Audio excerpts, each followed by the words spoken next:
condition. Here's a couple examples I have of 85 cc's in 6.4 condition. You know, they're $1,300, $1,400 coins in 6.4 condition. There's one for $1,300, 85 cc, MS64. And there's one for $1,400 in MS64. Now, we go back to our chart, okay? 19020. Okay, this is kind of falls in more in line of some of the earlier dates. Little easier to find in 64, but a very tough date in 65, the 19020. And then we get to the 19030. This is the one that's on everyone's want list. I heard a recent story. There was a dealer who did a promotion on 19030s and MS64. Apparently he wasn't all that knowledgeable because he had a couple examples and he offered them, and he had a big promotion on them, and he got like 35 orders. And so he calls a couple of major dealers to try and buy some 030s to fill those orders. You know, expecting, you know, he'd be able to fill those orders no problem. And these are major silver dollar dealers. And the guy told him, what, you want how many, 30, 32? I don't have any in 64.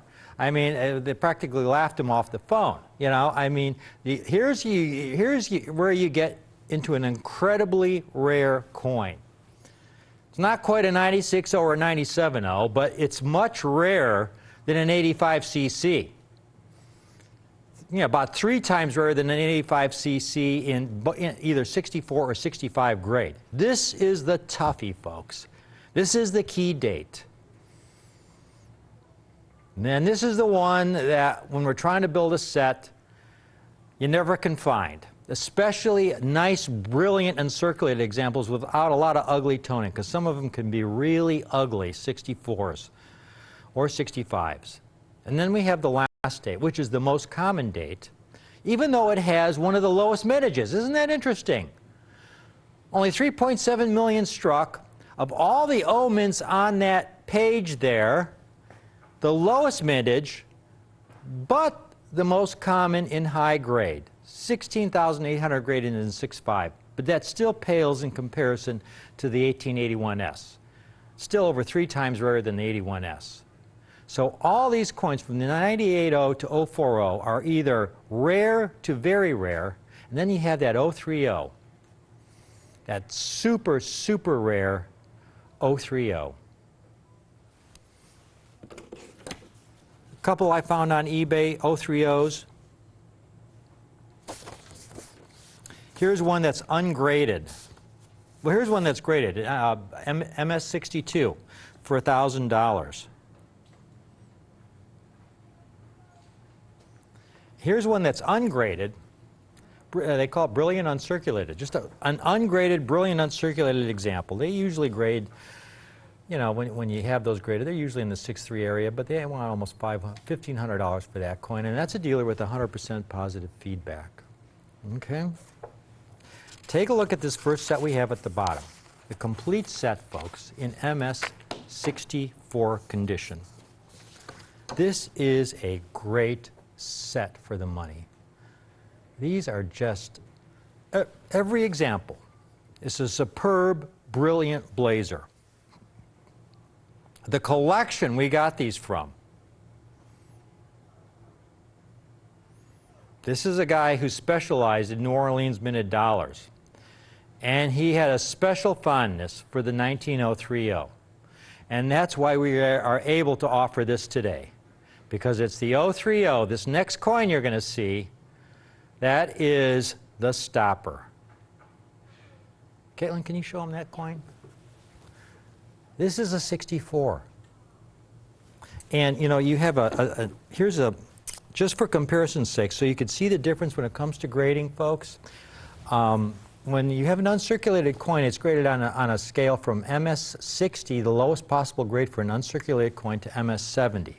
There are no Morgans graded in MS70. There's only a few graded in 6.9, and those are, like, I believe, either 81S's or 80S's. There's only a few 68s out there. MS64 is a very high grade. Now you can see as Caitlin tilts that 87S around in 6.1, you can see all the light ticks on the cheek and in the fields versus that. Yeah, there you go. Yeah, that's yeah, better. If we can do a close-up like that, even better. Excellent. Great work, Hector. You can see all of that. And but it's a nice 61, you know, but the marks are typical of an MS61. Now we'll go to the 030 that we have in 6.4 grade.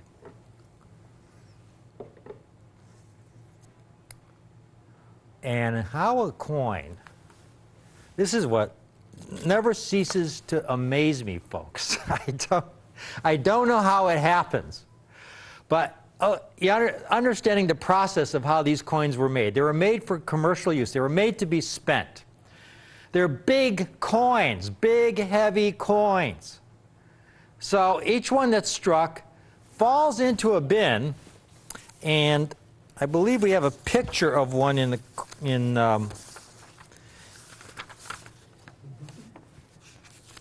we did have one where it shows them going into the coin bins.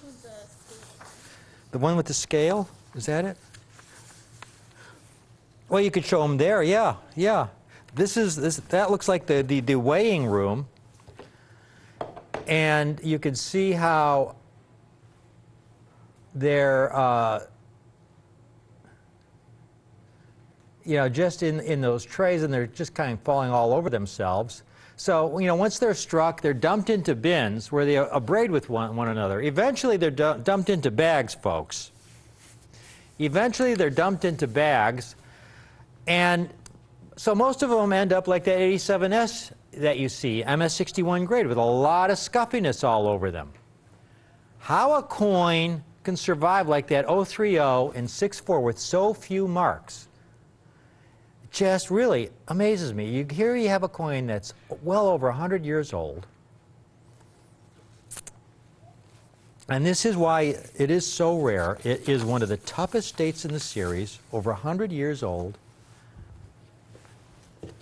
NGC has only graded 2,700 examples in 64. 2,700 examples. That's fewer examples in 6.4 than 1885 CC Morgans have been graded in 6.5. Think about that. The 1885 CC Morgan, that super low mintage coin, 228,000, that you always hear people just bragging, you know, other shows maybe at other places just always talking about the rarity of. Well, when you're talking about condition rarity, this is what it's all about. Only 2,700 graded in 64. And then we have the last date, the 1904. Now, folks, that's set. 7-coin set. You saw some dealers just selling the 030 alone, not in gem condition, just in nice choice condition for over $1,000. We've got the entire 7-coin set for $1,595. That's barely over $200 a coin.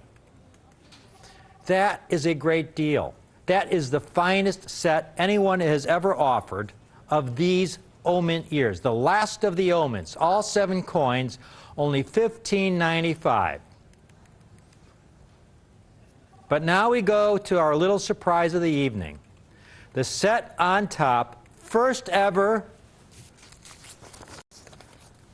We are so proud. This guy, the only reason is this guy had some 030s in MS65.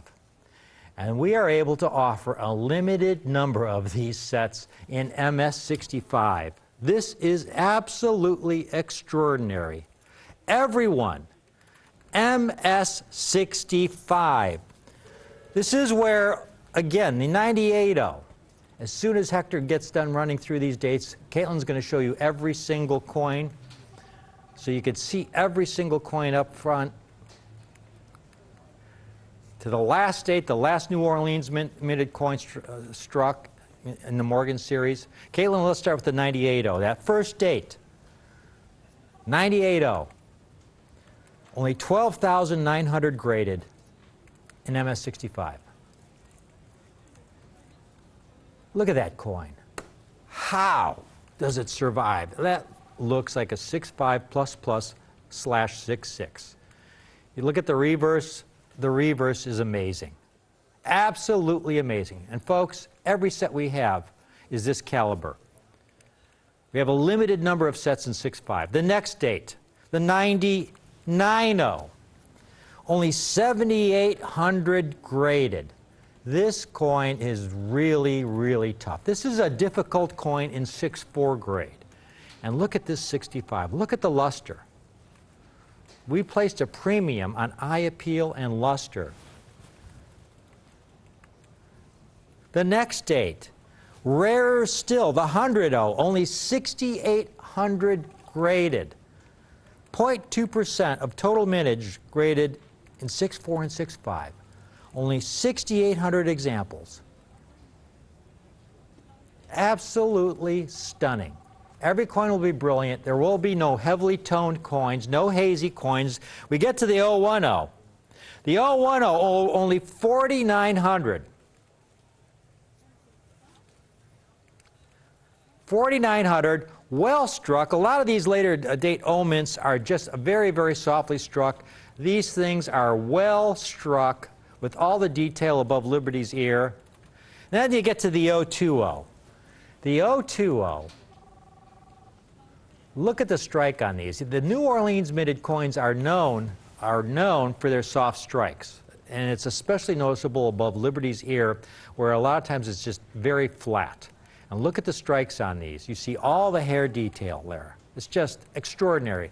Incredible luster, minimal bag marks. All Morgans are going to have bag marks. Again, how they survive with so few in MS65 to me is a freak of nature. A freak of nature. You know, especially the cheek area, which is the raised portion of the coin that's most susceptible to bag marks. And here you got the 19030. Holy smokes. Only 1,300 graded.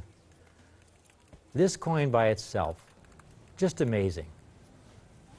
Now, we already have some people calling in on the 6.4 set, and we've sold several of those, and I haven't even priced the 65 set yet. But here's the part that gets a little crazy. And if you've bought a 64 set and want to change your mind and get the 6.5 set instead, that's quite all right. Just call right back in if you can get online, folks. But we have people calling in on this. This is the great part of this set. Normally when you go up a grade from 64 to 65 in Morgan dollars, if we could go back on that 030 there, the key date. Normally when you go up a grade from 64 to 65, folks, you at least triple the price. Sometimes you quintuple, or sometimes the price multiplier is 10 times for a lot of these dates. A set like this you'd expect to be at least in the $4,000 to $5,000 range. All 7 coins, MS65. This set is only $1,000 more than the 64 set. $25.95. While we have them, all 7 coins, MS65, from the 1890-80 all the way through to the 1904, only $25.95. The MS64 set is a phenomenal deal, a phenomenal opportunity at only $15.95. This deal in 65, folks, is off the charts.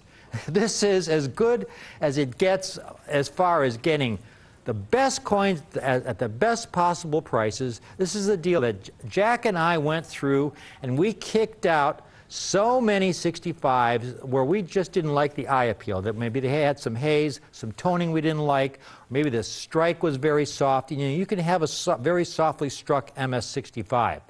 These are superb, brilliant examples. This is, boy, if you want to get some of the finest mint Morgan dollars, especially for this last final era, this is the time to do it. First time ever, anywhere on any coin TV show. Pocket change, or going to the bank and getting them brand new, and filling in the slots in coin albums or a big map of the United States. Well, the U.S. Mint took notice of that, and from this 50-state coin program, which ended in 2008, they began another program. which was America the Beautiful. It was a 50 coin series of parks and monuments. At the same time, the Mint figured it was high time for a dollar series that was very similar, honoring all of the presidents. That began in 2007. Now, that series is complete right now at 39 coins from 2007 to 2016. The 39 coins represent the 39 presidents in the order that they served who are not living. So it ends with Gerald Ford, the last president in 2016 to be commemorated with a presidential dollar coin. One of the things about the presidential dollar series was hundreds of millions of these coins were struck to be circulated as money, to be released into the money supply. And of course, there were many, many millions of hungry coin collectors who had completed their sets of the state quarters and the parks and really were looking for another series to collect. So when the dollar series came along, it all started over again. People were running everywhere they could find chains or going to the banks and pulling out of circulation the mint state presidential dollars. And when you look at the mintages, the very first year, almost 1 billion coins, 940 million and then some, were struck for 2007. And in 2007, 4 presidents were honored. It was 4 a year until 2016, where there were only 3. We're going to feature these 39 presidents in the original way, the way that people who were finding the absolute highest grade for these coins, the Proof 70, Ultra and Deep Cameos, the perfect coins in original government packaging. These presidential dollars are in the original sealed up lenses. All those coins were put in there not by a private entity, but by the United States Mint themselves. They're all struck at San Francisco. Originally known as the golden dollar because of its appearance. Not gold, but known as the golden dollar. In fact, 70% of this coin is manganese. There's some nickel in there as well. The Mint found out rather quickly they're really, really difficult to strike because of the composition of the metal. So for every one of those coins that you see, probably 3, 4, 5, maybe even 6 of them were rejected for quality control. And the Mint really did a wonderful job on these coins. So obviously for 2007, starts with George Washington, represents every one of the presidents all the way up to Gerald Ford. So mintages were one thing. The Mint states, just the first couple of years, there were 1.5 billion coins struck. But there was another issue, and you're looking at it right there, the issue of these coins that was struck for the collector in proof. The method of manufacture where each coin is struck a minimum of 2 times on a perfect mirrored blank. The design is imparted, and you see that cameo appearance, that black background, and that frosty relief of each one of the presidents. Now, proof coinage is a little bit different than the Mint state. The proof coinage is never intended to circulate. It's never released into circulation. Try as you might. Of all the billions of these coins that were struck in Mint state, you could search forever through change, and you're never going to find the collector's version. Well, the collector's version, for instance, in 2007, there were 940 million presidential dollars struck, and just a little under 4 million presidential dollars in proof. And that theme carries on throughout the entire series, where you will see that in 2016, lowest year of all, 1.196 million issued, where in Mint state, there were 33,320,000. Here's an opportunity to get the highest quality coins known to man. Because when you see these coins in the highest grade attainable, this is where they come from. It's almost a guarantee that if you don't submit these presidential dollars in their original packaging to the grading services, that you will have no chance whatsoever for the ultimate grade of Proof 70, Ultra Cameo, or Deep Cameo. Collected by millions, but all of those millions of people who have collected these presidential dollars in Mint state, Mostly all of them. I mean, look at it. Almost 1 billion coins struck in 2007 and only 3.9 million issued in proof. A lot of people didn't get them. I got to tell you guys, for 39 of these coins, we're not even going to be $8 a coin for these in original government packaging. $295 for the entire collection of the presidential dollars in proof in original government packaging. And what that means is these coins have never been touched by anybody, never were handled at the U.S. Mint. They've been in the original sealed mint packaging since the day they were struck. You can see the very last year there on the display only had 3 coins in it. That wrapped up the series. I have a lot of comps here that I really want to show you on what these coins that come out of these sets, when they grade a perfect Proof 70, what they're all about. The Kennedy coin passing by there was one of the most popular issues ever.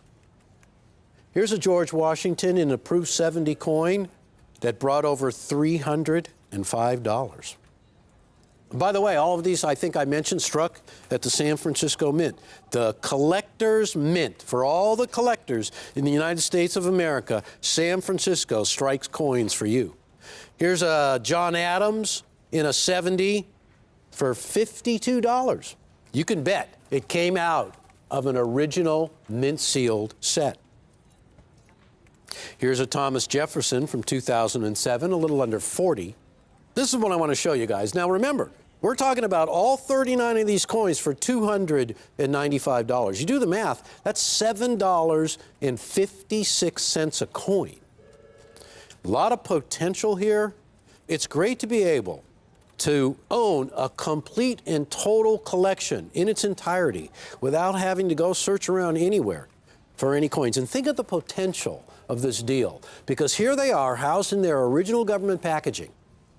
Whether you choose to submit them now or wait, they will always be taken from the original mint-sealed packaging. They will always be recognized by any grading service as the only way that you could possibly get a perfect grade of a coin, because the grading services will never consider grading a coin a perfect grade that didn't originally come out of the mint packaging. A set of 4 from 2007, the first year, all in 70, $950, and if my math is correct, that's $237.50 a coin. We're at $295 for the entire collection. All 39 coins. Each one of these coins, you don't see the dates on the coins because each coin has date, mint mark, and motto encoused on the edge. So they're edge lettered coins. That's a throwback to the very first coins, the very first dollar coins struck at the U.S. Mint back in the late 1790s. So we're moving into 2008. 2008, Andrew Jackson in a 70, a $57 coin. Quincy Adams, $51 in a 70 grade. James Monroe for 2008 in a 70 grade, $54. Now here's a 2009 set of 4 that graded perfect, almost $200, about $50 a coin. And we're going to move a little bit. Here's 2012. Now 2012 was a really short mintage year for proof sets and proof coinage in general. So here's a set at $325 for 4 that were issued in 70 for 2009. It's over $80 a coin.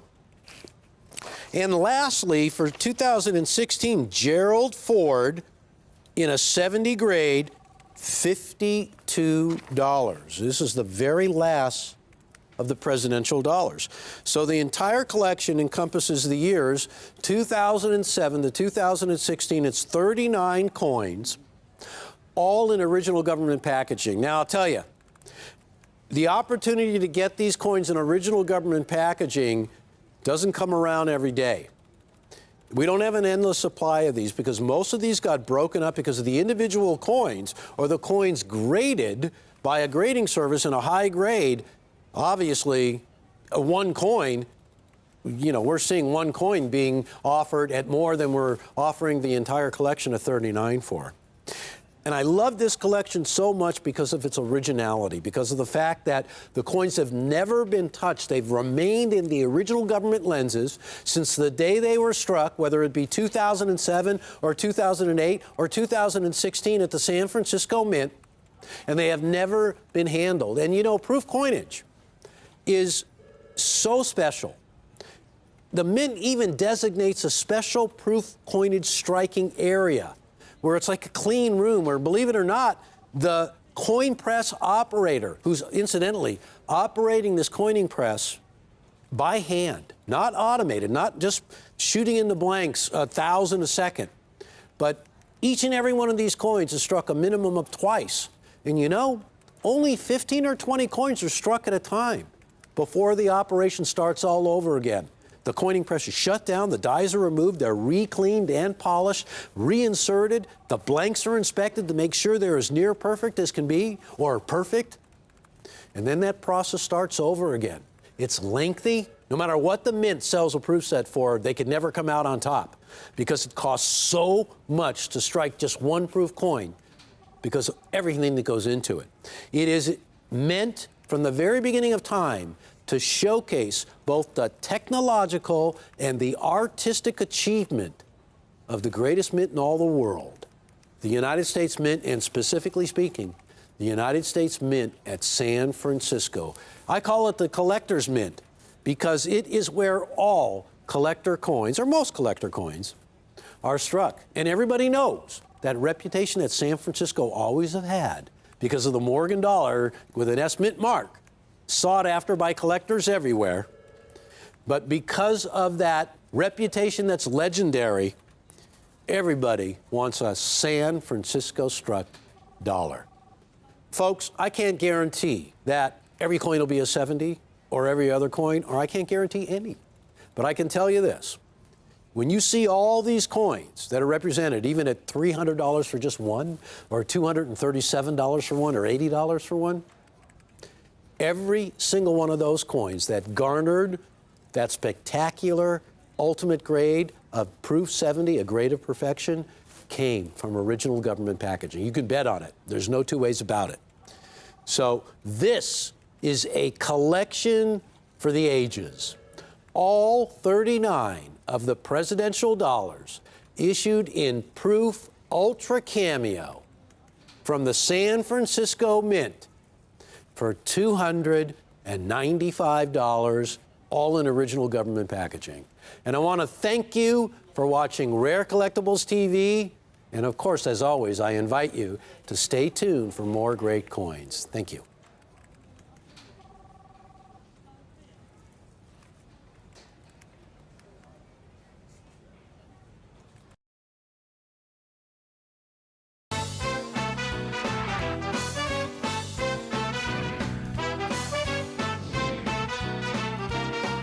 You're watching Rick's U.S. Coin Show on Rare Collectibles TV. The California Gold Rush is considered to be one of the most impactful events to affect America's young economy during its first 100 years. And it has certainly had a long-lasting impression in numismatic history as well. The people of California soon needed a way to standardize the value of the new gold, so they set up assayers' offices. The assayers' offices declared the value of the gold, melted the gold into bars, and shipped the bars across the country to the Philadelphia Mint to make gold coins. At the time, the largest U.S. coin was the $10 Liberty Head Gold Eagle. This surge of new gold circulating throughout the economy sparked the idea of a new, larger gold coin. The new Liberty Head coin was designed by the fourth chief engraver of the U.S. Mint, James Barton Longacre. It was called the Coronet Head $20 coin. But since this new coin was twice the value of the $10 Eagle, it was soon nicknamed the Double Eagle. The Double Eagle was first struck in 1849 as a proof coin. Only one of these coins is known to exist and today resides in the Smithsonian. The Liberty Head Double Eagle, composed of 90% gold and 10% copper, was an instant commercial success that was heavily used by merchants and banks. The obverse of this $20 gold coin portrays a beautiful rendition of Lady Liberty, adorned by a coronet inscribed with the word Liberty. The reverse of this coin depicts a victorious heraldic eagle. The Liberty Head Double Eagle was struck from 1850 to 1907, until it was replaced by the St. Gaudens Double Eagle. But a large majority of these gold coins were confiscated and melted down in 1933 as a result of President Roosevelt's Executive Order 6102. However, a few enterprising individuals decided to hide some of these gold coins in Europe, and they have stayed hidden for 85 years, until now. Here to tell you more about the 1900p Liberty Head Gold Double Eagle is numismatic expert Rick Tomaska. The European Bank Hoard had to do with the fact that in 1933, Franklin Roosevelt signed an executive order making the ownership of over $100 worth of gold illegal. And if you did end up owning over $100 worth of gold and you didn't hand it in to the government in exchange for paper money, you could get arrested, and people were arrested, and they were imprisoned if they held on to more than $100 worth of gold. I mean, they were serious about this. Now, Roosevelt did this because of the fact that this was during the Great Depression, and a lot of people were pulling their money out of the banks because the banks were going under, going bankrupt. Imagine having your life savings in the bank, going to the bank the next day, and it's closed up. And they didn't have any kind of federal insurance back then to reimburse you. I mean, you just lost your life savings. So people were understandably putting their money in gold. Well, so Roosevelt needed to stop that trend, so he passed this legislation. People were turning their gold in, and it's amazing. All the gold coins that were struck for all those decades, going back into the 1850s, double eagles, $5 gold pieces, $1 gold pieces. The number of coins that were melted down, put back into gold bars, was extraordinary. From 1850 to 1933, the U.S. Mint struck over 170 million gold double eagles. Here's a little chart that shows the percentages of all the gold coins that struck that were melted back down into gold bars. During 1933 to 1940, of all the $20 gold double eagles struck, 39% of them were melted back down into gold bars. That's amazing. Absolutely amazing. Think about that. Well, that's over 50 million coins melted back down into gold bars. Now, the gold double eagle, folks, Caitlin's got a chart to show you, picture of this, representation of these various gold coins that have been struck by the U.S. Mint for commerce over the years. The smallest gold coin ever struck for commerce is a $1 gold piece. Right next to it, you have a $2.50 gold piece. And then there's a $3 gold piece. Then we have a $4 gold piece, otherwise known as the Stella. And then we have a $5 gold piece, which is about a 1/4 ounce of gold, which we refer to as the half eagle.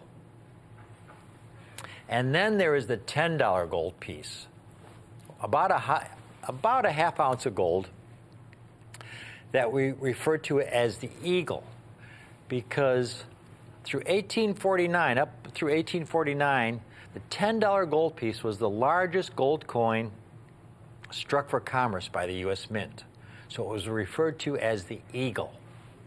And then, on January 24th, 1848, while on an expedition looking for a good site to build a sawmill, a man by the name of James Marshall saw something glittering in a creek in Northern California.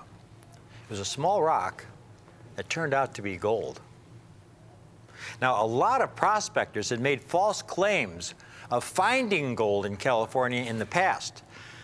So it wasn't until December of 1848 that then President James Polk confirmed that gold had indeed been discovered in California. Now, the following year, 1849, folks, an estimated 100,000 people, most from the eastern United States, but many arriving from Latin America, Europe, Australia, China, made the long and perilous 5 to 6 month journey by covered wagon over dangerous, lawless countryside, traversing vast oceans to California in hopes of striking it rich. The city of San Francisco alone increased from a population of about 1,000 residents in 1848 to 25,000 in 1850. Of course, the odds of finding gold were remote. The majority of prospectors had no such luck. But gold was being found. Now, with all this gold being mined, it was possible for the mint to strike more gold coins. And then in 1849, with all this gold coming out of California, the mint went a step further, proposing to strike an even larger gold coin than the eagle, double the size of the eagle, with almost a full ounce of gold, referred to as the double eagle, about 25% heavier than a silver dollar. And this was a huge boon for all our East Coast banks, because the East Coast banks wanted a larger gold coin really to help expedite their larger transactions. And the thing is about these double eagles, they're a little bit smaller in diameter than a Morgan dollar. But at the same time, they're about 25% heavier, very heavy, soft metal. These coins were struck for commerce. They weren't given any kind of special treatment. They were struck, the coins were ejected from the press, they would fall into a bin, one coin would fall on top of another, they would abrade it against each other, they'd go through coin counting machines, and then they would be dumped into bags, and from there they would be transported to banks around the country. So that by the time you got the coin at the bank, you'd be uncirculated, but it would be very heavily bag marked. In fact, the most valuable coin of all, which resides in the Smithsonian, happens to be the very first Liberty double eagle ever struck. It was struck in 1849. They only struck 2 examples. No one knows what happened to the other coin. It disappeared. So this is the lone surviving example. It's estimated to be worth maybe $100 million or more. Who knows? It's the first Liberty double eagle ever struck. Here it's one of only 2. And yet you can see some prominent bag marks below Liberty's chin. This coin would probably be about an MS-63 grade with reading marks that deep into the coin. And yet it was one of only 2 coins struck, didn't go into any bags with 998 other coins. Just one of only 2, and yet it's still an MS-63 grade, approximate. But it's still worth, maybe $100 million. Now, the European bank hoard, what's that all about? Well, everybody had to turn in their gold because it was illegal to own over $100 worth of gold in the United States. But there were a few enterprising individuals who said to themselves, who had the money to do it, well, it may be illegal to own gold in the United States, but it's not illegal to own gold, say, in Europe. So what they did was they bought bags of gold, and usually double eagles, and they had them shipped to banks in Europe in the 1930s. And that's where they've been ever since. And they have started to come out of these banks several years ago. And we've featured several of these over the past several years. And this, folks, is really the perfect time to buy, because never have the premiums for rare numismatic gold coins struck before 1933. Never have the premiums been so low. And just recently an article came out, headline on the Gray Sheet, "Is it time for a new perspective on generic gold?" And there's a really interesting paragraph I want to read to you. And again, this is what I've been saying for several years, and now we're finding it in this latest article here in the Gray Sheet, the Coin Dealer newsletter. I quote, "There has not been a time in recent memory when pre-1933 gold coins were obtainable for so little over spot. Now, I'm really not interested in the most common of these double eagles. We're interested in some of the rare double eagles.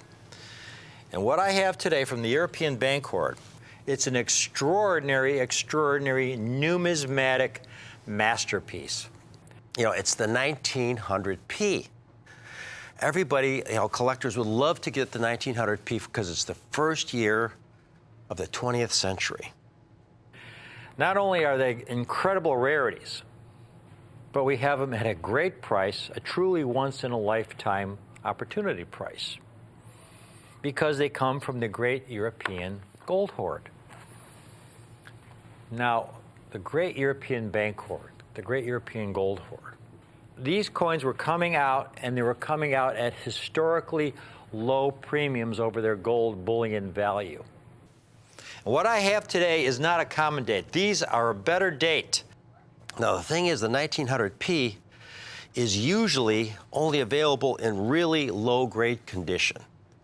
Most of the time, you know, they come when they're uncirculated, they're MS61 or MS62 or MS63. Jack and I had a presentation, many months ago on some MS63s we had. They were only around $2,000. They were a great deal. And we sold out on those. And what I have now are the last of the finest known examples. This is it once these are gone, folks, because I have some 1900Ps today. In MS64, of which there was only about 12,000 examples graded at MS64. I talked to the gentleman who's dispersing this great European bank hoard, and he said, you know, Rick, these are the last of the 100Ps you'll be getting from us, from this great European bank hoard. There are only 6 examples graded in MS66. That's it. Think about that. And I've got this excellent book, Encyclopedia of U.S. Gold Coins. If you went to the Smithsonian and looked at their coin collection, they've got the greatest coin collection of United States coins in the world. Now, as far as the 1900p goes, the example that they have in the Smithsonian, folks, is an MS63. Think about that. The Smithsonian, you go there to look at the world's finest collection of United States coins, and you look at the 100p, and the example that they have is an MS63. Well, MS63 is a very good grade for that year. MS64 and 65 is like the ultimate. Now, what makes this so great, though, is the timing, folks. Timing is everything. Because here we're getting some of the finest known surviving 100Ps, the last of the great European bank hoard of these 100Ps. And I'm offering these coins at a price so far below where you would expect them under normal conditions. Here's a 1900p MS64. This is in 2006, again, when gold was around $400 an ounce. It's over $4,000. Here's another one. This one is more recent, and it's $4,300. This is a numismatic coin. It has nothing to do, almost nothing to do with the value of gold. It's about the numismatic rarity. Now, it's always a good thing, though, when gold goes up in value. That just helps everything. But this is a numismatic rarity, just like that 1849. It doesn't matter what the value of gold is. That thing is going to be worth in the tens of millions, if not hundreds of millions of dollars. And when you get a top-quality 1900p like this, it's extraordinary. And this is the last of these 1900Ps in this condition that you'll be seeing from this great European bank hoard. Here's a listing of dates we've been offering on our show, and they're ranked in approximate order from the most common to the rarest. Take a look at the bottom of the chart, that 100Ps, the 100Ps. Again, we had offered the MS63s in the past. They've graded about 35,000 of them. But then when you get to the 6.4s, only 12,000 examples, and the 6.5s, only 557 coins. The 100P, what is so impressive about this coin, again, there are only 6 examples graded higher. And when you've had this coin selling back in 1990, when gold was $400 an ounce, selling for $2,700 in 6.4 condition, and just several years back selling for $12,000, $13,000 when again, gold was $400 or $500 an ounce. And recently, recent sales, we've seen the 100Ps going for $7,000, $8,000. That's where the market is on these. This is an opportunity. This is the last of the great European Bancord, the finest known surviving examples of the 1900P. This is such a freak of nature to survive in this condition. Struck in 1900, you know, they fell into the bin once struck, one coin falling on top of another. They were dumped into bags at the Philadelphia Mint, shipped on train around the country. And in this case, this coin, it was actually sent across the ocean, sitting in a bank in Europe since the 1930s. I'm going to price them out to you now. You're going to love it. Call in now. Call in now. The MS-64s. I can't believe they only graded them MS-64s. They are absolutely stunning MS-64s. Back in 1990, when, again, in auction, they were going for $2,700, $2,800. The only comps we were able to find, we found one for $4,300 and we found one for $4,025 in auction for an MS-64.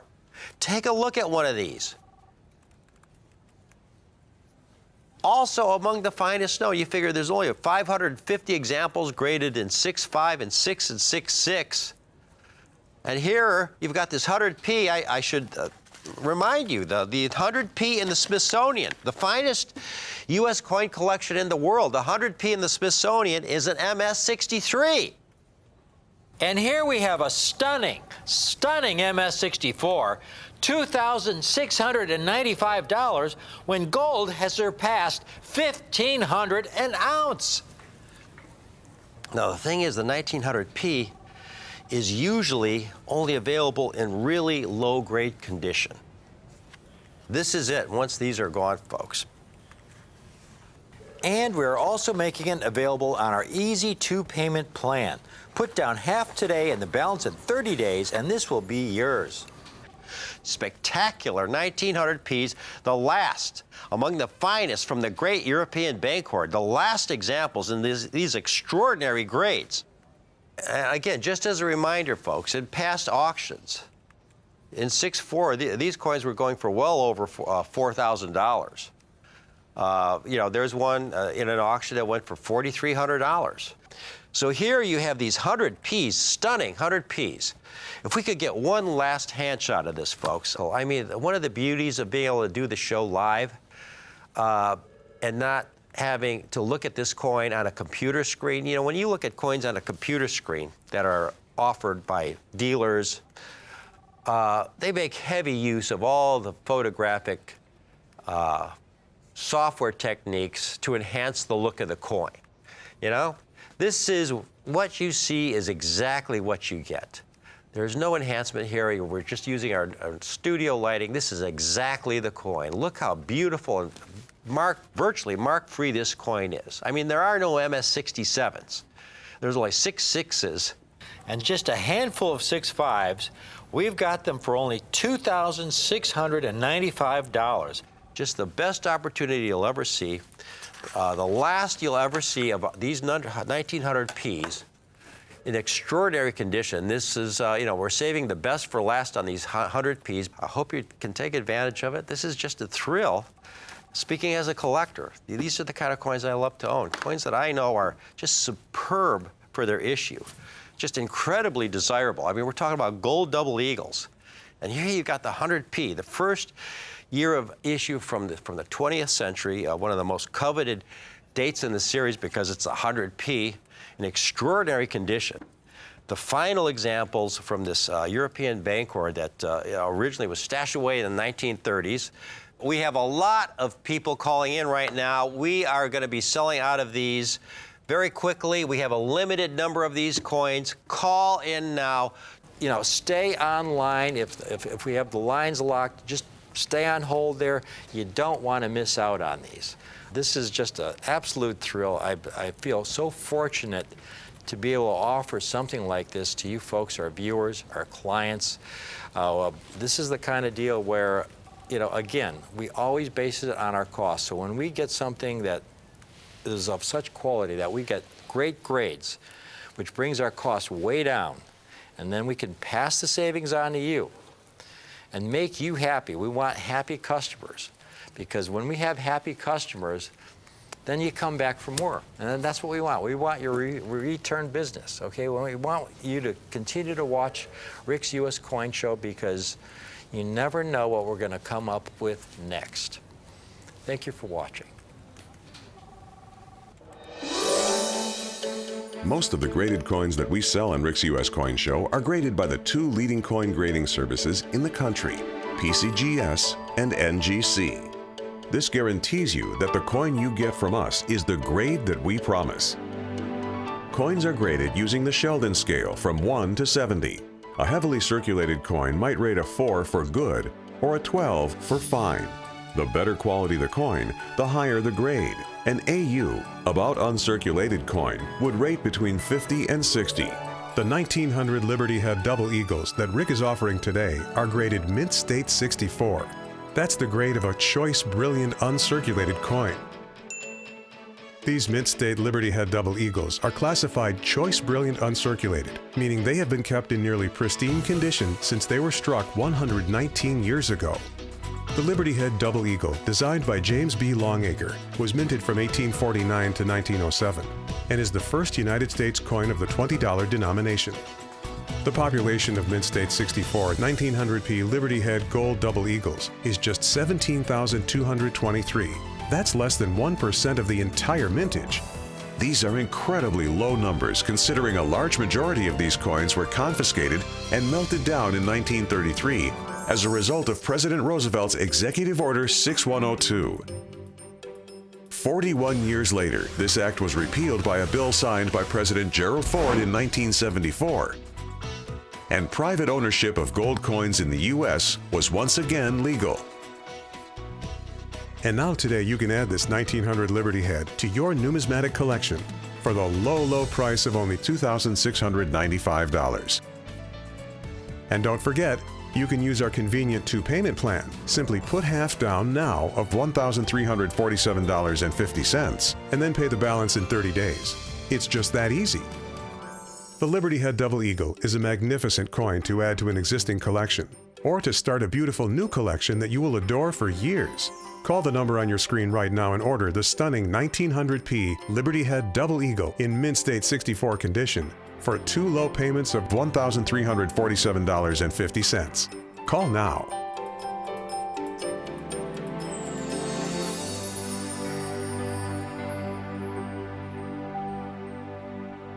Welcome back to Rick's U.S. Coin Show. Rick Tamaska here. What I have today are the last of what may be one of the most desirable gold double eagle dates in the history of the series. You know, it's the 1900p. Everybody, collectors would love to get the 1900p because it's the first year of the 20th century. Take a look at one of these. This is an opportunity. This is the last of the great European bank hoard, the finest known surviving examples of the 1900p. This is such a freak of nature to survive in this condition. Struck in 1900, they fell into the bin once struck, one coin falling on top of another, or they were dumped into bags at the Philadelphia Mint, shipped on train around the country. And in this case, this coin, it was actually sent across the ocean, sitting in a bank in Europe since the 1930s. Also among the finest known, you figure there's only 550 examples graded in 6.5 and 6 and 6.6. And here you've got this 100p. I should remind you, the 100p in the Smithsonian, the finest U.S. coin collection in the world, the 100p in the Smithsonian is an MS-63. And here we have a stunning MS-64, $2,695 when gold has surpassed $1,500 an ounce. Now, the thing is, the 1900p is usually only available in really low-grade condition. This is it once these are gone, folks. And again, just as a reminder, folks, in past auctions, In 6.4, these coins were going for well over $4,000. This is a classic. It's one of the great coins in all of U.S. coinage in extraordinary condition. This is just an absolute thrill. I feel so fortunate to be able to offer something like this to you folks, our viewers, our clients. Thank you for watching. And now today you can add this 1900 Liberty Head to your numismatic collection for the low, low price of only $2,695. And don't forget, you can use our convenient 2-payment plan. Simply put half down now of $1,347.50 and then pay the balance in 30 days. It's just that easy. The Liberty Head Double Eagle is a magnificent coin to add to an existing collection or to start a beautiful new collection that you will adore for years. Call the number on your screen right now and order the stunning 1900p Liberty Head Double Eagle in mint state 64 condition for 2 low payments of $1,347.50. Call now.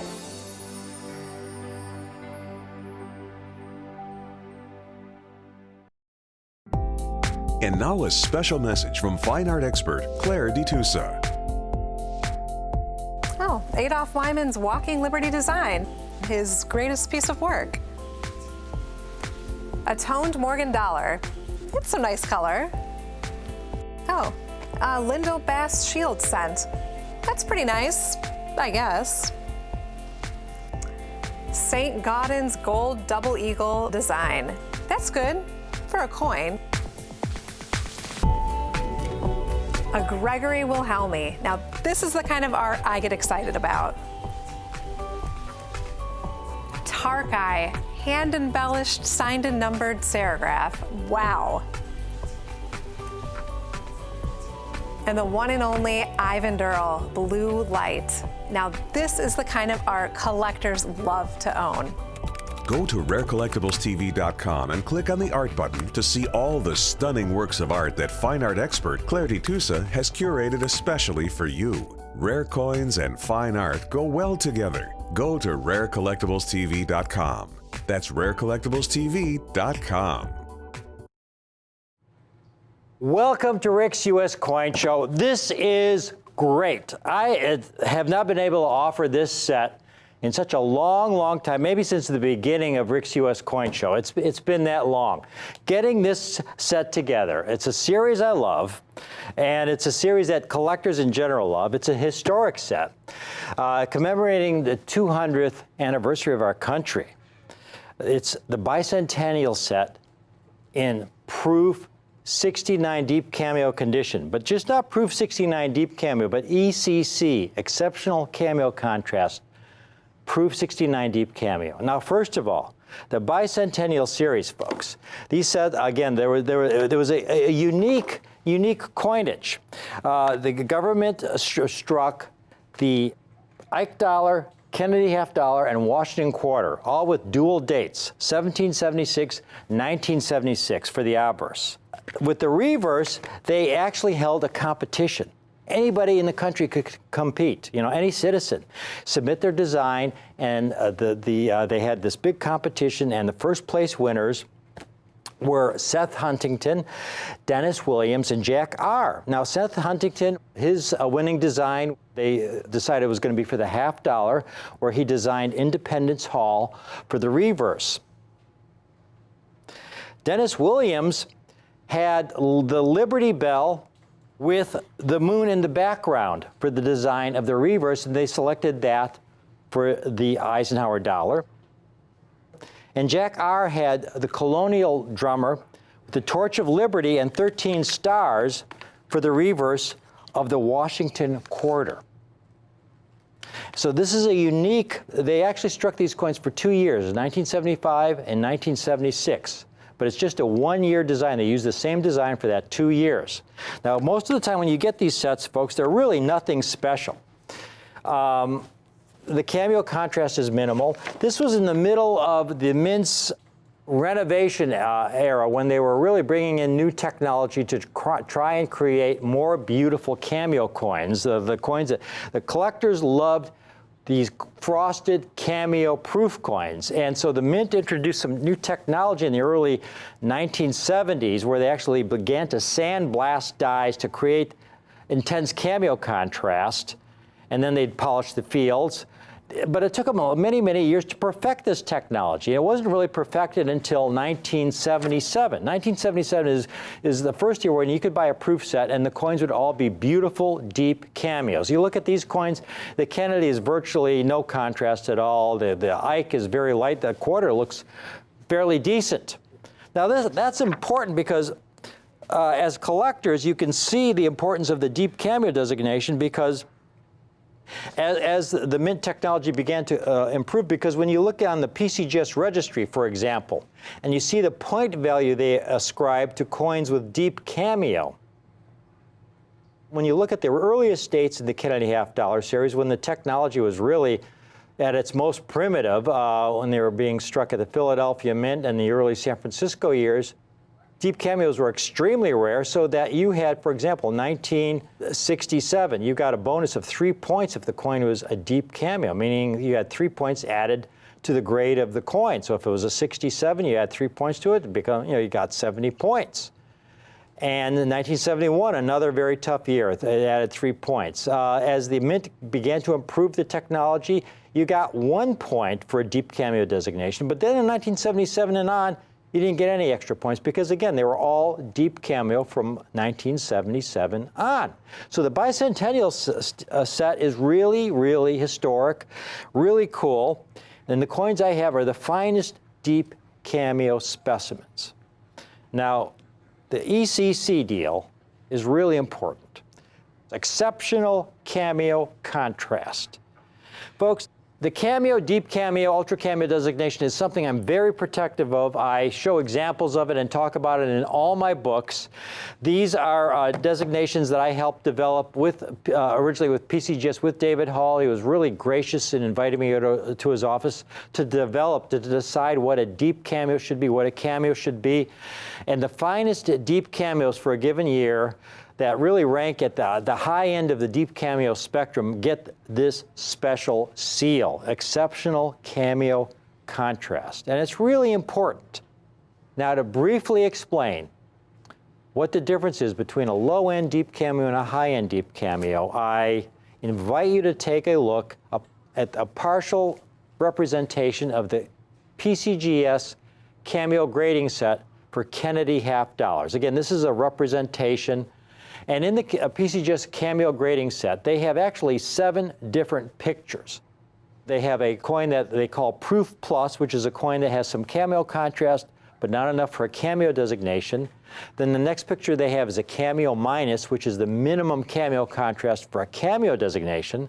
Then the next picture they'll have is a coin that is called just Cameo, which is kind of a dead center cameo. Then the next one is a coin that has a little bit more frost. It's called Cameo Plus, and it has even more frost in the cameo, but not enough for a deep cameo designation. And then you have this coin, Deep Cameo Minus, which is the minimum amount of contrast a coin must have to get a deep cameo designation on the holder. Now, on the holder, it won't say deep cameo when they grade it. It won't say Deep Cameo Minus. It'll say just Deep Cameo. The Deep Cameo Minus designation, again, this is only for the purposes of the graders in the PCGS grading service. The next coin is a solid deep cameo, like you see here. Very strong cameo contrast. My ECC seal is for those coins that are just solid deep cameos. And then the last coin in the grading set is a Deep Cameo Plus, just as frosted as a coin can get. Now take a look, folks. My bicentennial Proof 69 deep cameo set that I have for you today. These are so solid. Proof 69 deep cameo, exceptional cameo contrast. And here's the thing. Most of the time when you find these coins graded in Proof 69 deep cameo, most of them are what I would call on the low end of the deep cameo grading spectrum. Not the coins when they have this ECC seal. It's very hard putting these together. Every one, solid cameo contrast, Just stunning, absolutely stunning. And I'm going to show you the difference between these coins and your typical 6.9 deep cameo for the dates. There's your Kennedy $50. You'll see Independence Hall on the back of the Kennedy $50. And the first coin on the Washington quarter, you saw the Colonial Drummer with the 13 stars and the Torch of Victory. And here's Dennis Williams, who designed the reverse, the youngest ever designer of a U.S. coin. I believe he was only 21 or 22 years old when his winning design was used for the Eisenhower dollar. Now, briefly, there you have two coins, the exact same grade, folks. The exact same grade. But one's on the low end of the deep cameo spectrum, what I call a deep cameo minus that coin on the right, silver Eisenhower dollar. And there's one of the ECC Eisenhower dollars. To get the ECC designation, they have to have exceptional cameo contrast, obverse, and reverse. Look at this piece, folks. It's no trick photography. This is, as your TV is showing it, this is the way the coin looks. It's just black and white cameo. Briefly, let's show them the obverse of the other coin. Where I don't have very many of these sets. This is going to be a short presentation. You can see the significant difference between a low-end and a high-end deep cameo. These are so difficult to come by. Let me price them out to you, folks. This is a great, great set, but if you want, you can get the individual coins.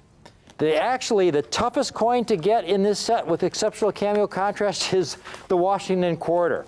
It's really, really challenging. Really challenging to get with exceptional cameo contrast. I've got the coin, folks. It's only $39 in Proof 69 Deep Cameo ECC. The Kennedy $50 is the number 2 coin. It's only $49. And the number 3 coin, the Eisenhower dollar? $79. Now, if you add that up, that comes to $167 for the 3 coins. Get the set now if you want to get the complete set. Exceptional cameo contrast, as the Mint would have loved to make all the coins. Unfortunately, only a small percentage comes this superb. The entire set, folks, $159 for all 3 coins. Proof 69 Deep Cameo with exceptional cameo contrast. And if you want, I will offer up to 3 per customer, up to 3, because again, I have a limited number of these sets. You know, I can buy Proof 69 Deep Cameos, but to get them with this kind of contrast, it's very, very difficult. This is why I haven't offered this presentation in a long, long time. But if you want to get 3 sets, folks, it's only $449. That's less than $150 per set. Here we have this bicentennial coinage. These coins are struck in 40% silver, special for the bicentennial series. Among the earliest strikes off the die with the heaviest cameo contrast in Proof 69 Deep Cameo. And the entire set is $159. Again, if you want the individual pieces, I've got the Washington quarter, $39. The Kennedy half for only $49. The Eisenhower dollar for $79. That comes to $167 if you bought them individually, but I have the complete set for only $159. 3 sets for $449. We've got a lot of people calling in on this and on my show because I love the bicentennial coinage. I don't get to offer it enough. They are really, really tricky coins to acquire because there's so many out there that are in 6.9 deep cameo holders that are just really low-end deep cameos. Sasha's got another one to show you that's in just a regular, that thing there. Here's a quarter, Sasha. You can show them that one too. Yeah. That they're in 6.9 deep cameo holders, folks. But if, you know, again, if you're going to get a deep cameo, you know, it's got to be a coin that looks deep cameo. You know, there's some more examples that we would call low-end deep cameos. You know, the Frost is deep cameo minus at the very best. There's a Washington quarter, very similar. I mean, this is how most of them look with this kind of just minimal deep cameo contrast. Just mind-blowing cameo contrast and eye peel, very rare in this condition. And again, the entire set for only $159. We've got Two people, I've got from Cameron, 2 fingers up there, we have 2 people who bought 3 sets. 3 sets. 3 coins in the set. That's 9 coins total for only $449. A limited quantity, so I'm going to call it right here.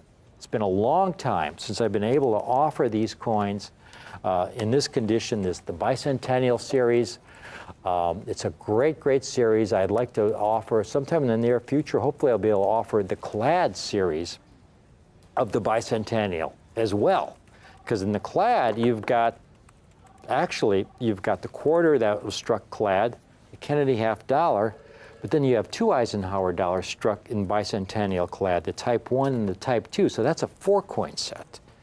But believe it or not, that set is even tougher to put together than the silver set. So I don't have complete clad sets at this point, folks. I do have a couple dozen of these. So we've got a lot of people calling in. I'm going to call it right here because of the limited quantities.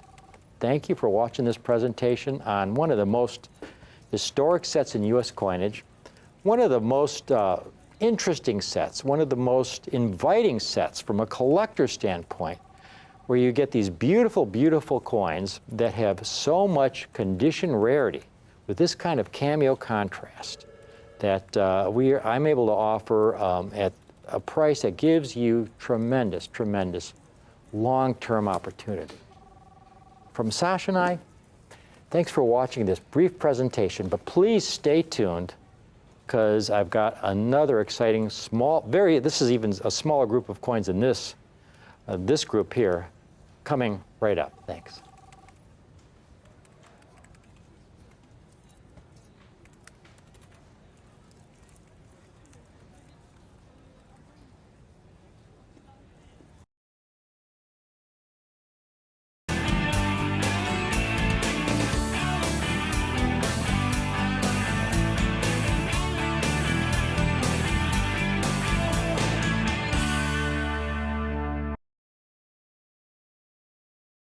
Father got me into coin collecting. He was a collector. And I always looked forward to, birthdays and Christmas and holidays and, where he'd give me some special coins for my collection. And we played games of bingo where he'd call out wheat pennies and me and my brother would put them in our albums. But the majority of the coins I had in my kind of fledgling collection as a kid, and most people in my generation and especially earlier generations, the way they started collecting coins was just looking through their change. And that was really the way coin collecting started and evolved. But by the time I was looking in change, once I kind of filled just all those kind of current dates in my albums for my pennies and nickels and dimes and everything, I wasn't finding too much anymore. This is the 70s and 80s. Once in a while you'd find a silver coin or I'd find a wheat cent, but there wasn't too much to really search for in change. And as the dealers and collecting population got older, they kind of saw this as kind of a real shame because it really prevented kids from being able to get into collecting if they had to go to a coin store and spend a lot of money to start a collection. So in 1999, actually started a little bit before that, the Mint came up with the idea to start the State Quarter Program. And this was just a boon to collecting. One of my mentors when I started in the coin business, Harvey Stack, who's from a multi-generational coin family. He'd been in the coin business himself since the 1940s, his family much longer than that even. He went and spoke before Congress imploring them to authorize this bill that would allow a program where we released 5 different quarters each year representing each of our 50 states, and they did it in order of when the states came into the Union. So, the first year we had Delaware, Pennsylvania, New Jersey, the first states coming into the Union. And this was such a great way to get people into collecting again. A way where you could, when you get change or you go to the bank and get rolls and you go through things, you could find coins you needed for your collection. It was such a great idea. It was so successful that when we spoke to Ed Moy, who was the Mint director at the time, he told us that there was a survey they did that showed that 147 million Americans were collecting the state quarters. Think about that. How many new collectors were created from this program? How many collectors who maybe had gotten out of it were reinvigorated by this program? It was just such a great thing the Mint did for us as collectors to get people back excited about coin collecting again, where you could find coins in your change and start to collect them. Besides the coins they made for circulation, which they make in the billions, you go to the bank, you go to the store, you go everywhere. How many quarters are being used every day? The true collectors then started to, kind of take it to the next level and started buying the proof versions of these coins. The Mint also strikes those special proof coins that are struck with additional pressure, struck multiple times. They're struck with burnished dies that are specially treated. So you get kind of the cream of the crop of that coin, the elite version of that coin, where it has mirrored surfaces, frosted devices. They take a lot of care to create the best coins. Starting in 1992, they started also making silver versions of all the proof coins. So when these state quarters came out, starting in 1999, they were making not only clad proofs, but they were making a silver, 90% silver proof version of the coin. So besides the proof silver version being kind of just the ultimate version of the state quarter, also because of the price of these coins, they obviously are more expensive. They take a lot more effort for the Mint to make them. And of course, they're made out of silver, so the materials are, of course, much more expensive than a clad quarter. These are the rarest version of these state quarters, are those silver-proof versions. But of those coins struck for circulation, you can see in 1999, this is combining all the 5 different states that were struck that year, which would have been Delaware, New Jersey, Pennsylvania, Georgia, and Connecticut. They struck over 4 billion quarters for circulation. The clad proofs, they only made 18 million, which is a much, much, much lower number, obviously. And then when you get down to the proof silver, you get down to 4 million coins, which again, 4 million coins, you may say, well, that's still a pretty good amount of coins. And okay, sure. But let me go back to what I just said about our friend Ed Moy, who was the director of the Mint at the time period, that there were 147 million Americans collecting these coins. Now, to distill that down a little further to show you what that percentage means, when we sum total that up, we get almost 35 billion state quarters struck for circulation during the course of the state quarter program, all 50 state quarters, little over 150 million of the clad sets, and about 60 million of the proof coins. So that's all the different years combined, not only different years, but all different states struck in silver proof. It comes down to less than 0.25% of the state quarters were struck in this format. In 1999, when these coins first came out, and it was, like I said, a boon to collecting, it just reinvigorated collecting. It got so many kids started in collecting, so many old collectors got back to their old hobby. Even seasoned collectors. I know so many serious collectors who might be spending thousands of dollars on coins, who are still thrilled to just be able to start collecting all these different states. It was just so much fun. Now, as time went on, a lot of collectors got more and more serious.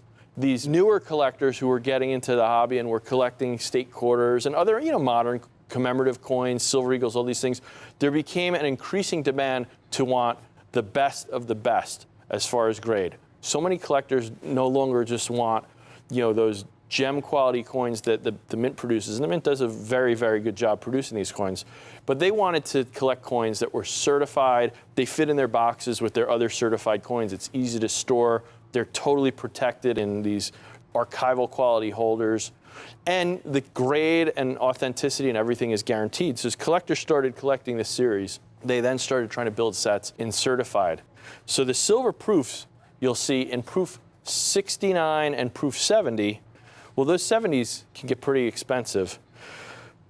And for this set, for me, I really feel that the proof 69 is the way to go. And I'll tell you why. There's so many collectors who want a perfect proof 70 coin. And in most cases, I don't disagree with that. I totally would say go for the perfect coin. The proof 70, it's a flawless coin. But the difference between a proof 69 and a proof 70 is really, almost indecipherable to the naked eye, especially to, a novice a collector, someone who's not a coin expert. The difference between a 69 and a 70, it takes multiple coin graders for the leading grading services, PCGS or NGC. When they look at these coins, a coin to grade 70 has to be flawless, and they're looking under high magnification, looking for any flaws. To most people, to the naked eye, the coin looks just about there. It's so close. And in cases where, maybe the 70 is only, a few times more expensive than the 69, I would say go for the 70. But in a case like this, where the 70, which is indecipherable from a 69 to the common person, to the naked eye, the 70s can be thousands of times more money. Here's a set of all the coins from 1999. So this is 5 coins. This is not one coin, but this is the 5 coin set the first year. And the first year is probably the most valuable year. There's, there was a real furor of these, for collecting these coins. Here's one that went, a set of those coins that went for $4,600 in auction. The single coins even can bring, up there. Here's a coin from 2002, Indiana, silver proof quarter in 70, went for $1,000. Here's an Arkansas from 2003, went for over $700, just to, give you an idea. Here's a Delaware that first year for over $400. I feel that in these silver proof coins, because of the difference in price of a proof 70 and a proof 69, and the minimal difference in quality, I would make a strong case for the proof 69 coins. And we're going to look at these coins again. There's 50 coins. I'm going to show you all 50 coins here, and you're going to see just how beautiful these coins are. I mean, these coins are so on the cusp of perfection. You're going to be impressed. They're just gorgeous coins. These are graded by PCGS, proof 69, deep cameo. Every single one of them is the 90% silver version of the issue. So let's start here at 1999 with the very first state quarter issued. And the reason it was the very first state quarter issue is because it is the very first state. Here you see Delaware with Caesar Rodney. Second quarter there, second state admitted into the Union, is the Keystone State, Pennsylvania. Third state, my home state, my favorite, the Garden State there.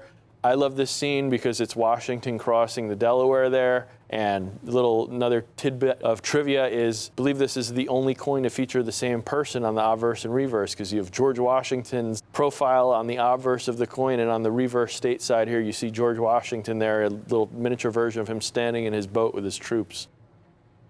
Next is number 4, the Georgia State, there with that peach in the middle that we all recognize, Georgia being the peach state. Number 5, I love that beautiful charter oak tree they have on there. That's Connecticut, the Constitution State. And that's it for 1999. We move on. We have Massachusetts there with our Minuteman, the Bay State. Next is Maryland, Annapolis, the old line state there, Annapolis being the capital.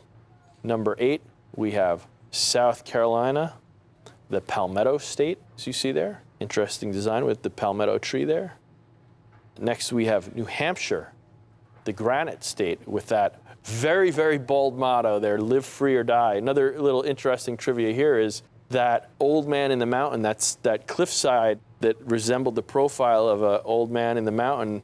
Sadly enough, one morning, a bunch of hikers and New Hampshire residents came out and looked up at the side of that cliff, and the old man had crumbled off the side of the mountain, and it no longer exists. But the quarter is a great way to the memory of that beautiful landmark carries on. 2000, you have Virginia, which is the Old Dominion state there, representing the quadricentennial 400th anniversary of Jamestown there with those old wooden ships there. New York. I love New York City. I've grown up in New Jersey, and it has the Statue of Liberty there, which I always like to point out is technically on the New Jersey side of New York Harbor, but New York lays claim to it as part of their harbor. The first thing you see, when people immigrated to America, to Ellis Island, the first thing they would see entering our country, that's why they have that motto on their gateway to freedom, is, of course, the Statue of Liberty. Next, we have North Carolina, the Tar Heel state there with that great image of the first flight, the Wright brothers there. I love that. Next, we have Rhode Island, the Ocean State. with the beautiful sailboat scene there. I love that. Next, we have Vermont.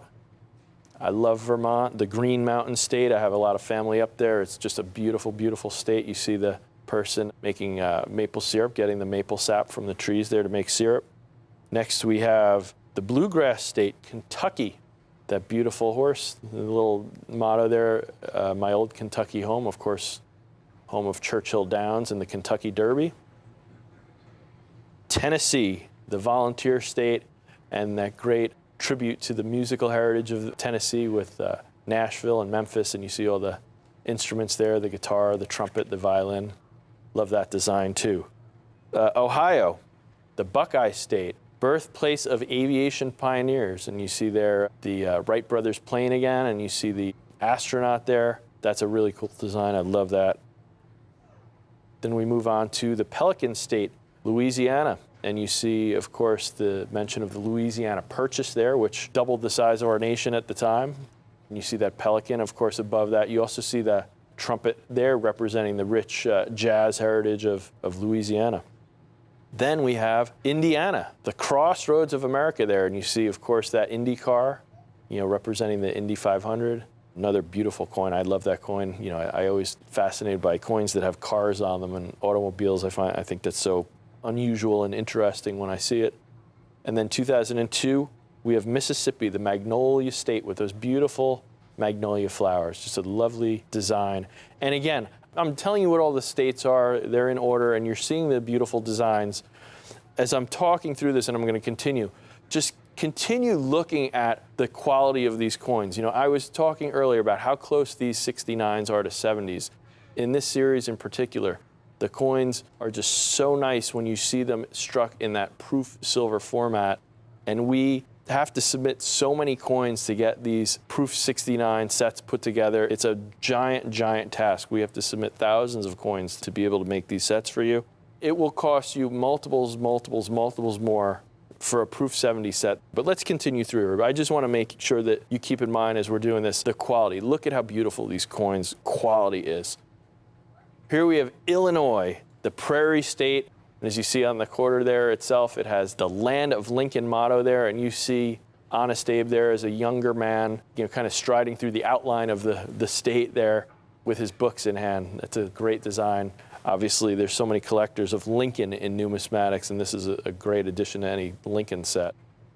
As we continue, we have Alabama, the Yellowhammer State. They're featuring Helen Keller, her home state there. Great tribute to Helen Keller there, and as you see, actually has Braille above her name there, Helen Keller. Next is Maine, the Pine Tree State, and it is a beautiful design. I love that lighthouse with the ships in the background, beautiful coin. Then we have Missouri, the core of discovery, where Lewis and Clark set out from the Mississippi to head west to see what was on the other side of our continent here. And there you see them traveling, and you see, of course, the famous Gateway Arch there. Great design. And then we finish up 2003 with Arkansas. Arkansas is the natural state, and you see some of the natural wonders there. You see a beautiful duck flying and a diamond in the center. Lovely coin. Unusual design with that large diamond in the center. I really think that's just really cool. All right, let's move on to 2004. Michigan, the Great Lakes State. You see the outline of all those 5 Great Lakes. Florida, the gateway to discovery there, the Sunshine State. You see that ship there, and you see the space shuttle taking off above those palm trees. We have Texas, of course, the Lone Star State. Great design on Texas, just with that bold outline of the state of Texas, all done in that frosted format there against that mirrored background with that great star in the middle, just beautiful. We have Iowa. Next, we have Wisconsin, the Badger State, and Wisconsin famous for their cheese. You see that dairy cow and that big round of cheese and that corn cob. We move on to 2005, California, with John Muir there exploring the Yosemite Valley. There's our Golden State. Next is Minnesota. You see Minnesota there with that loon swimming along on that lake. The land of 10,000 lakes you see is imprinted on the outline of the state. Next we have Oregon, featuring an image of Crater Lake, just a wonder of nature. That's the Beaver State. Next is Kansas. You see that mighty bison, that's the sunflower state. You see some sunflowers in the foreground next to that buffalo, or more accurately, American bison. Great coin. Next is West Virginia, the mountain state. You see that bridge over the New River Gorge there. Nevada, we have the Silver State there, as it says, with those wild horses running with the sun rising in the background. Then Nebraska, the Cornhusker State. There you see an image of Chimney Rock. Again, another just amazing, natural formation that's an unbelievable thing to go see. Then we have Colorado, the Centennial State. There it is, colorful Colorado with the beautiful image of the Rockies there. Then North Dakota, we have another image of those buffalo, or like I said, American bison with a sun rising in the background. Beautiful imagery there, and just iconic American imagery there. Then we have South Dakota, of course, with Mount Rushmore, the Mount Rushmore state there with, you see that pheasant flying above the image of some of our most important presidents there on Mount Rushmore. We are on to Montana. Love that big steer skull there, big sky country. What a cool design there. The Treasure State, always one of my favorites with that big cow skull there. Washington next, the Evergreen State. Beautiful with a salmon leaping there in front of the mountains there. Mount Rainier, I suppose that is. Idaho here, featuring that great profile of peregrine falcon. You see the Latin state motto there, Esto Perpetua, which means may it be forever. And then we have Wyoming, the Equality State, Wyoming there. Equality, or also known as the Cowboy State, as you can tell by that cool profile of that cowboy riding that bucking bronco there. And then we move on to Utah there, the Crossroads of the West, also sometimes known as the Beehive State. And you see that great image of the two locomotives approaching each other with the railroad spike dividing it. Really unique design. Oklahoma, beautiful design there from the Sooner State. Next we have New Mexico there, the land of enchantment. Another very unique design there on that New Mexico quarter. The Grand Canyon State of Arizona. Capital is Phoenix, and of course there's an image of the Grand Canyon there, Grand Canyon State. Alaska, the last frontier, the great land. I love that grizzly bear leaping out of a stream with a salmon in his mouth. And then finally we have the beautiful Hawaii. Featured on this coin, very, very cool design here. You have the Hawaiian monarch, King Kamehameha I, and then you have that motto in the Hawaiian language, which I struggle to pronounce, so I'm just going to give you the translation to English, which is, the life of the land is perpetuated in righteousness. So a beautiful coin as a finale to the series here. So there are 50 coins in this series. As I said, I really think the Proof 69 is the way to collect this set. They're protected, they're guaranteed, they fit in your collection, just a breath away from the highest possible grade of 70. And those 70 coins, as I said, are multiples more if you're trying to put together a collection like this. Now, if you're buying these coins individually in 70, here you see some of these coins. Here's a Delaware, 1999 Delaware, $400. Here's a 2003 Arkansas. Again, these are the silver quarters like we have here, but these are in 70 grade. And these are $700 for there. Here's a set of 1999. So the five, not the whole set, but just the 5 coins from the first year from 1999, $4,600. And then here's a coin from 2000. This is the Indiana. And you see this coin brought over $1,000. Well, guess what? This entire set of 50 coins in Proof 69, and that's why I'm saying this is such a screaming deal, because you saw how beautiful the quality is. In 69, these coins are virtually flawless to the naked eye. You have to look under heavy magnification. You have to really know what you're looking for to find any flaws in these coins. These are just beautiful, beautiful coins. You're going to have to struggle to find anything that keeps these coins in 69 instead of 70. If you look naked eye, these are so close. These coins are going to cost you a fraction of those coins. This entire set is under $1,000. This entire set of 50 coins is $8 $895. $895 for the entire set of 50 coins. And let me find that. Let me break this down for you. I just was showing you how some of these coins, one grade higher, to the naked eye, which are going to look virtually the same. Some of these coins are hundreds of dollars, if not over $1,000 per coin in some cases, that these coins have sold for in the past. Right now, you're getting the entire set, all 50 coins here, one from every state, for $895. That comes to less than $18 a coin. That's $17.90 per coin. You couldn't grade this set for that price. If you tried to grade this set on your own, it's going to cost you more than $17 or $18 per coin. The grading fee, when you look at the grading services, I searched through all the forms and paperwork to find the most economical way I could grade a statehood quarter. When I looked at the economy fee for a coin in this range, and some coins start even higher. You know, gold coins, it costs double this just to submit one coin. If you wanted to grade a single state quarter, and you found one coin that you really liked in a set, and you wanted to submit that coin and see if you could get a 69 or you get lucky and get a 70 grade on it, you're paying $22 for the grading fee for the coin. You're paying a $10 handling fee per invoice that you send to the grading service. There's a $22 shipping fee that's the lowest shipping rate because they use registered mail. They want everything to be extremely secure. It's $54. That doesn't even include the price of getting the coin to the grading service, shipping it there.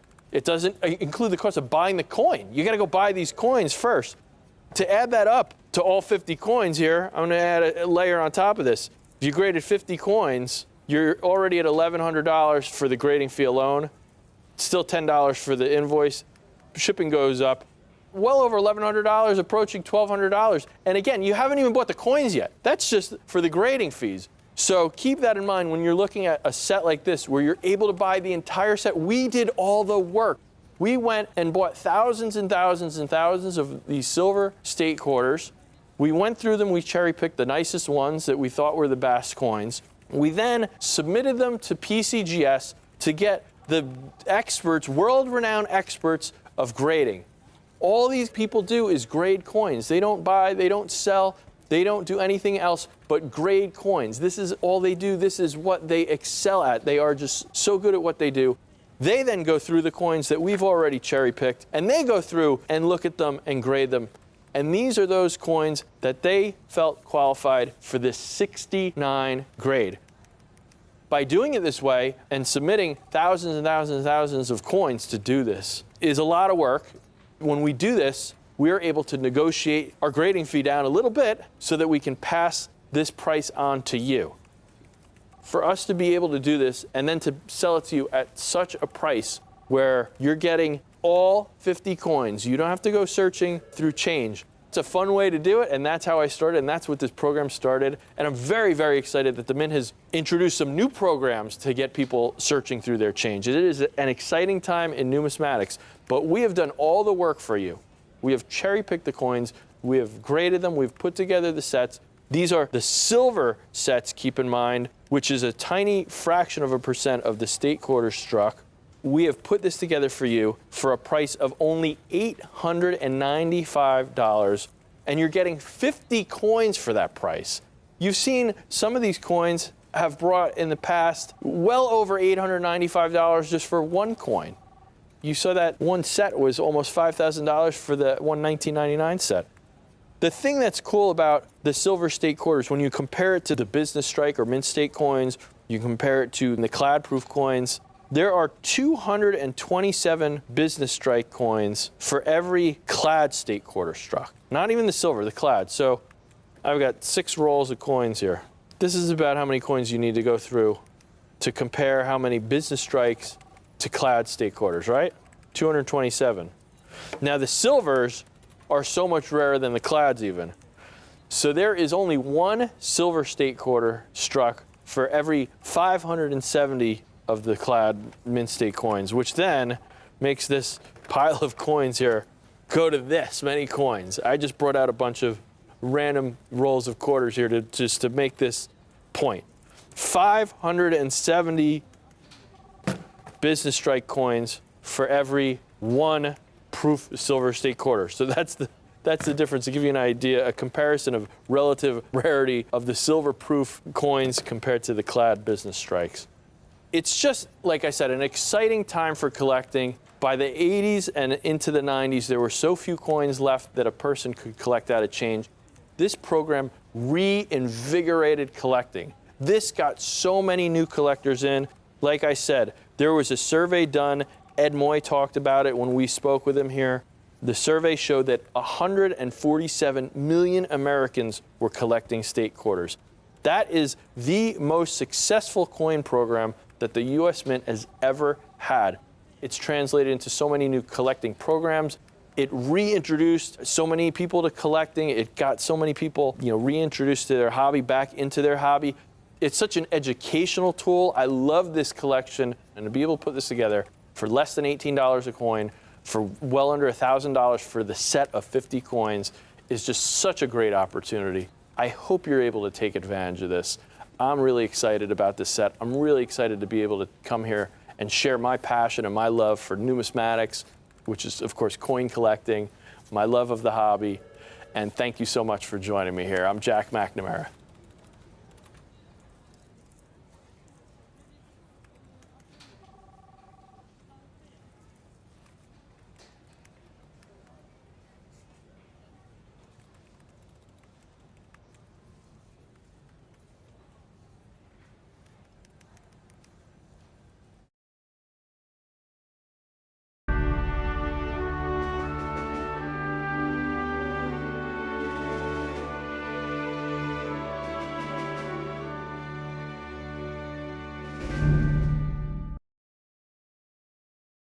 Welcome, collectors. I am really excited to be able to bring you a really special issue, the first of its kind, the only one that exists, really unique in a fantastic, fantastic price.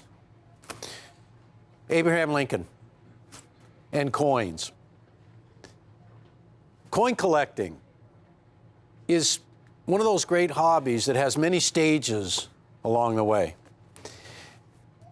I have known some great coin collectors, and I've known a lot of these coin collectors who have gone on to become coin dealers.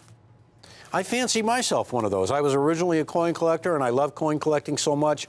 When I got the chance to be a full-time coin dealer, I jumped at it because being able to be exposed to all these great coins all the time. And when you're a coin dealer, you get to hang out with some of the biggest coin dealers in terms of the amount of business that they do and the longevity in the coin industry and all the stories that you hear being told after the conventions are over and we're all sitting around at dinner.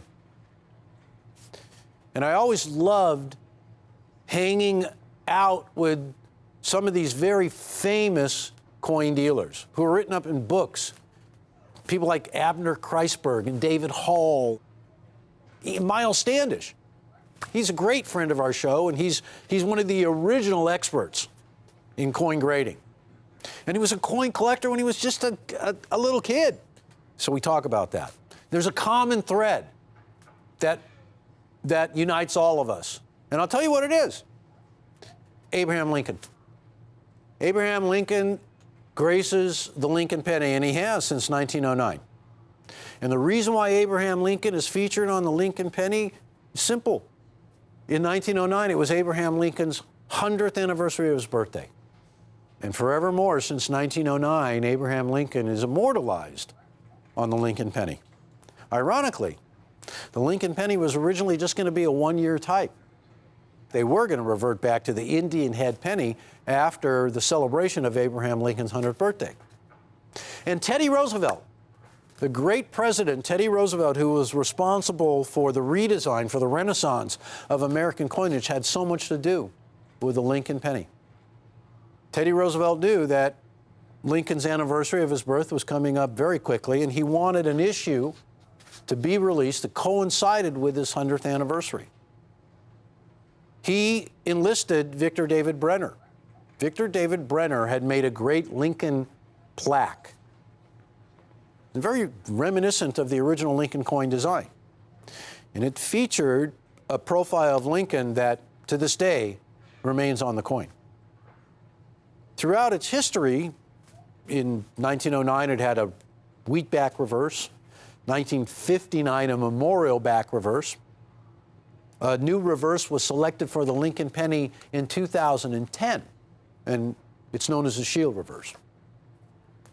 But something that never happened, and the Lincoln penny is the longest running coin series the United States of America has ever issued. But something that never happened on the Lincoln penny was the W mint mark. There had never, until 2019, been a Lincoln penny with a West Point mint mark. The first ever was for 2019. And that is really big news, Because I know a lot of collectors who collect $20 gold pieces, who exclusively collect high relief, who only collect the finest knowns. And a common thread, they all began collecting Lincoln cents. Now, I think we all know that in 1909, when the Lincoln penny first came out, the 1909 SVDB is one of the barometers of coin collectors. Here's a 1909 SVDB Lincoln cent.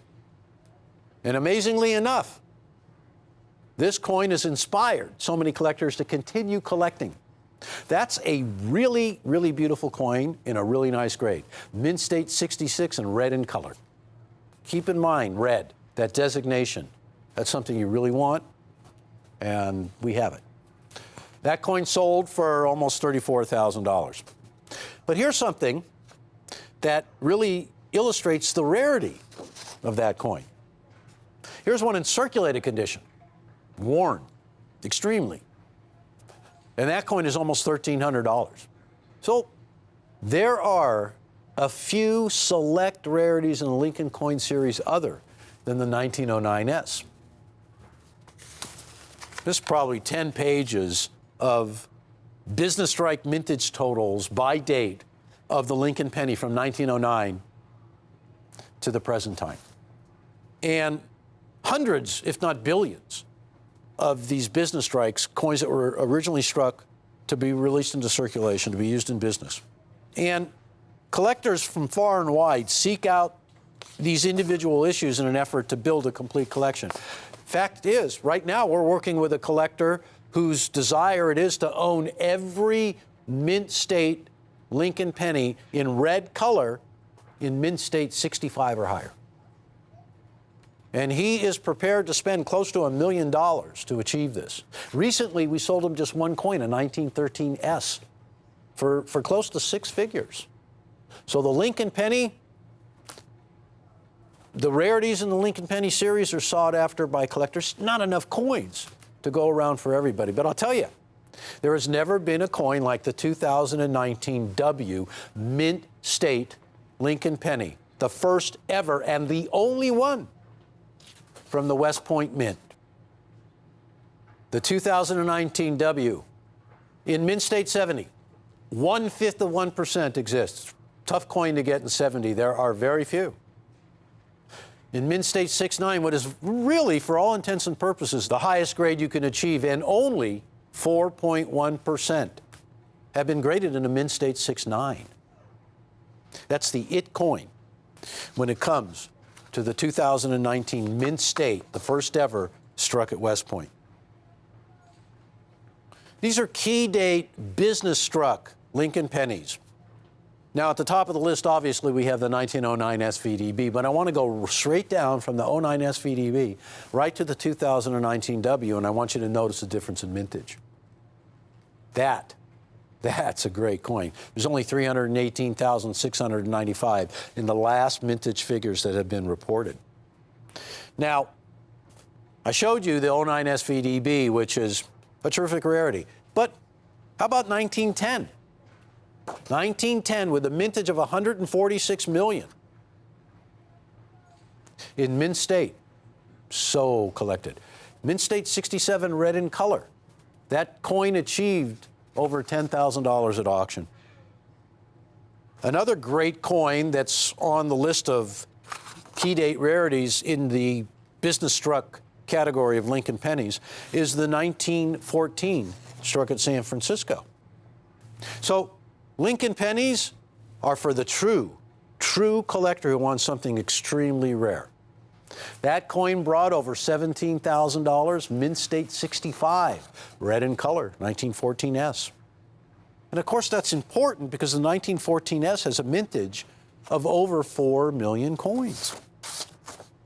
1918 for the Lincoln penny, mintage over 288 million. And here's a 1918 Lincoln penny, Mint State 65, red in color, over $760 at auction. Now, next on the list that I showed you was the 1926S. The 26S has a mintage of 4.5 million. Not 400,000, but 4.5 million. Lincoln pennies are really collectible. And there are some great dates other than the famous 1909S, which proves to everybody, proves to me, why this is such a huge part of the collecting segment of numismatics, why there are so many Lincoln penny collectors. Because we grew up collecting them, we've loved them all the time. Even when we move on to silver dollars or gold, we've never forgot the Lincoln penny. That one right there, 1926S, $25,000, Mint State 64, red and color. Yeah, that's a tough coin to get. Tough coin to get with a mintage over 4 million. I told you about the 1928S. We recently sold a 1928S to a great collector trying again to put together a complete collection. Tough coin to get. This one's a Mint State 64, red in color, and the theme for all of these, you'll notice, is the red color, the original red color. That coin brought over $1,100 in a 64. One of the most famous of all the Lincoln pennies, 1931S. In a Mint State 66, red in color, $4,320.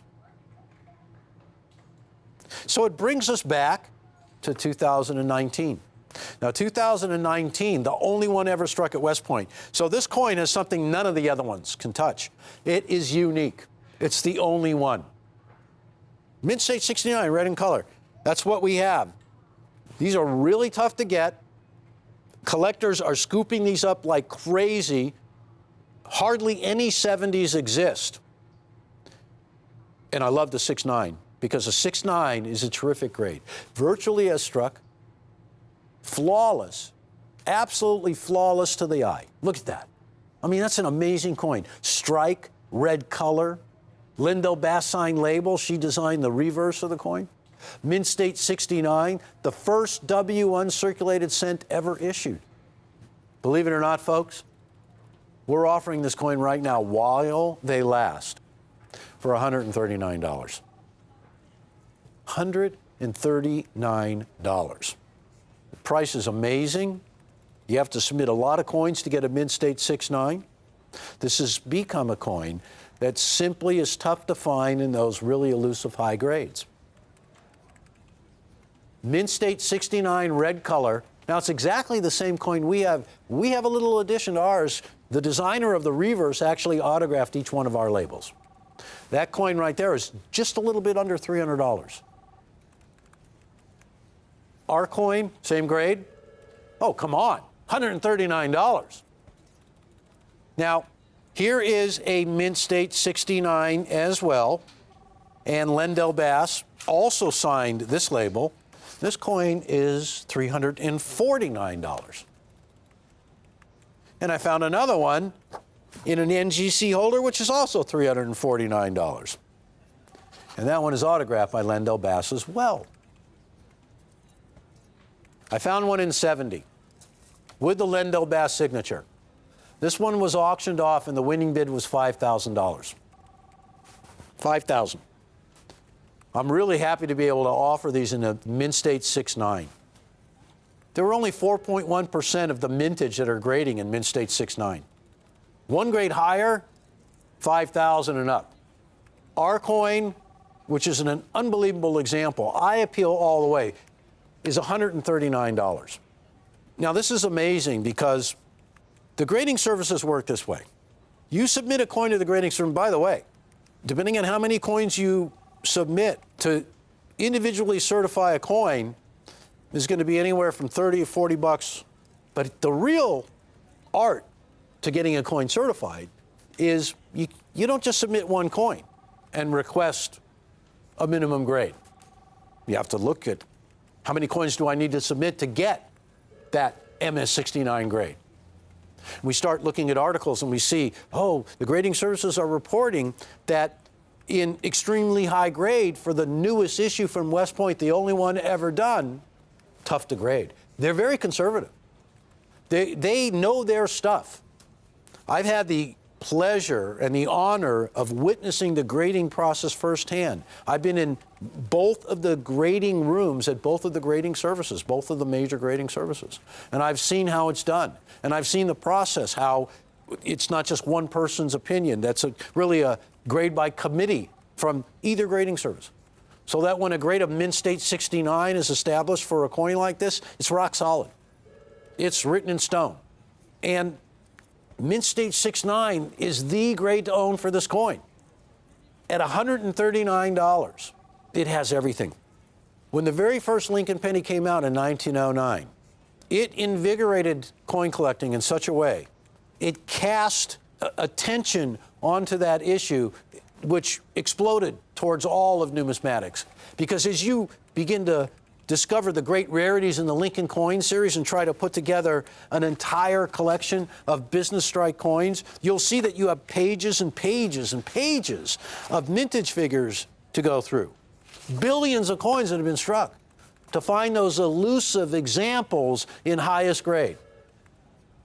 This coin has so much more than the high grade. It is the first and only one ever to bear the W Mint mark for a Lincoln cent. This had never been done before by the West Point Mint. And the Lincoln penny is a series that is the longest continuously running series in the American numismatic arena, if you will, since 1909. And when I look at forums that I see on the internet, and I look at the ANA website, and I notice that they give seminars on the Lincoln penny. You could go to Colorado Springs and spend hours watching videos of how to grade the coins, what to look for, how the scarcity, the individual characteristics of years, and how the pennies were struck. What it really boils down to is this collectible version of the Lincoln penny that has never been issued before with such a small mintage and so few grading in high grade that collectors who are out avidly trying to get their hands on all of these great key date Lincoln pennies are going to want this coin as well. There's no two ways about it. At $139, I do occasionally say this to collectors because we tend to get these great caches of coins that literally have disappeared or have risen so much in price that you can't buy 2 or 3 or 4 of them and put them away for everybody that you might think of who wants to be a coin collector, or just that you want to pass down something that is so historic and so valuable and means so much to so many people. But this coin at $139, being the first and only West Point struck, being an example that is so dramatic in eye appeal, because that red color, that red designation, that RD on the label, means everything to a coin collector. It's in its original state of preservation. It's virtually as it came off the coining press. There was a lot said about 2019 in the Lincoln penny. News of the upcoming issue of this coin in Mint State alerted collectors all over of its rarity. Last time, ladies and gentlemen, $139. And again, only 4.1% of every one of these coins that are certified will achieve the grade of Mint State 69. And Mint State 69 is second to the highest grade that you can get. Above that is a perfect coin. The occurrence of these coins grading in perfect grade is really low. And as a result, coins in a perfect grade are reflective of that. I'm holding a price comparison in my hand of one that brought $5,000 in a perfect grade. One grade below that is Mint State 69. So when you look at $5,000 versus $139, wow, it's very, very attractive. And on top of everything, folks, when I see them, here's one at nearly $350. Let me put it to you this way. This is the standard of rarity when it comes to the Lincoln penny in so long. I mean, I cannot remember a Lincoln cent that created so much excitement, so much demand, because factually it's such a low mintage. I mean, right now, at 318,000 produced by West Point, the 1909S had a mintage of 484,000. That's just the light bulb that goes off above every collector's head. Last time, folks, at $139, certified, with a special label with the autograph of Lendell Bass. She is the designer of the reverse. I haven't even gotten into the Shield reverse and how it paid tribute to Abraham Lincoln and the Civil War and Lincoln's efforts to hold the Union together. But this is one rare coin from West Point, guys, that had never been done before, that's in a great, fantastic, amazing, eye-appealing grade, and has a price to match at $139. Thank you so much for tuning in. Stay tuned for a lot of great coins coming right up.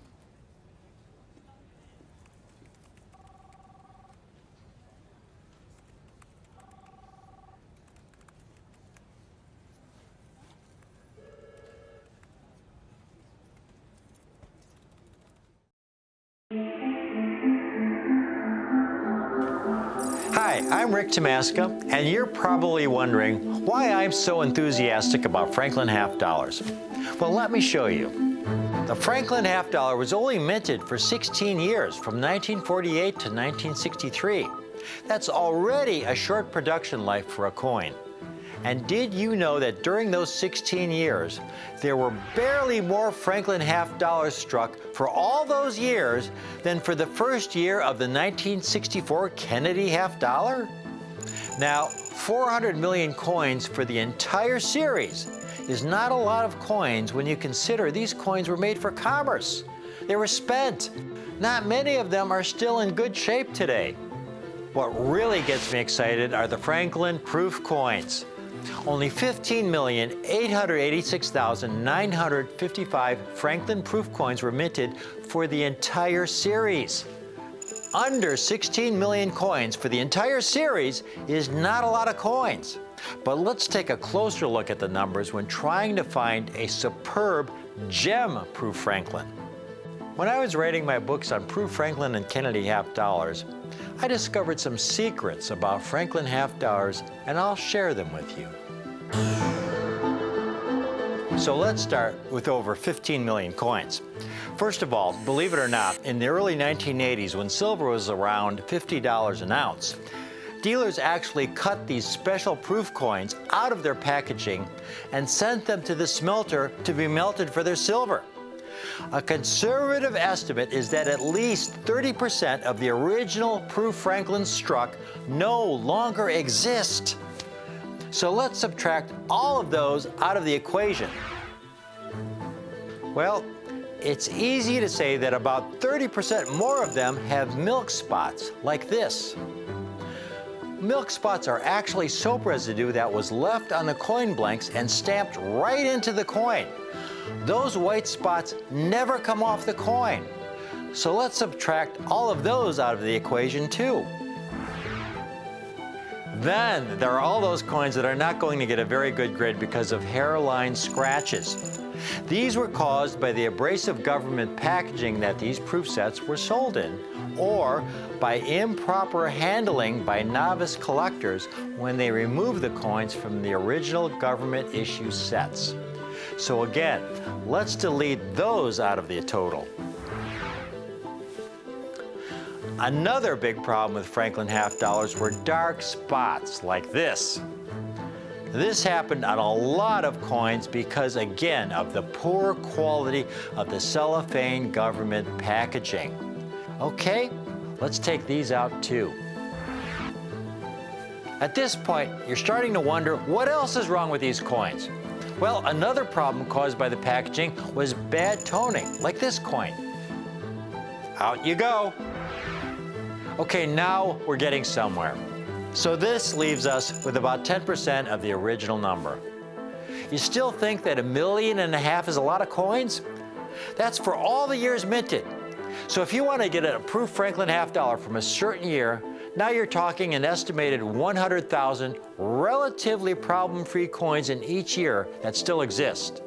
And if you look at how many of these Franklins have been certified by PCGS and NGC in the highest proof 67, 68, and 69 grades, you'll see the numbers are again even lower. Only about 1% of the total mintage have been graded in proof 67. About 1/3 of 1% have been graded in proof 68. And less than 1/10 of 1% have been graded in proof 69. The highest possible grade a coin can receive is a 70, and there has never been any Franklin ever graded in proof 70. Now you're seeing why I have been excited about proof Franklins for decades. These are very rare coins, and it seems that it's still a secret. I used to predict that someday a Franklin half would sell for over $100,000, and just recently it did. $129,250 in auction. And this coin wasn't even the rarest date in the series. High quality, rarity, and eye appeal are what I look for in a coin, and you should too. These Franklins have it all.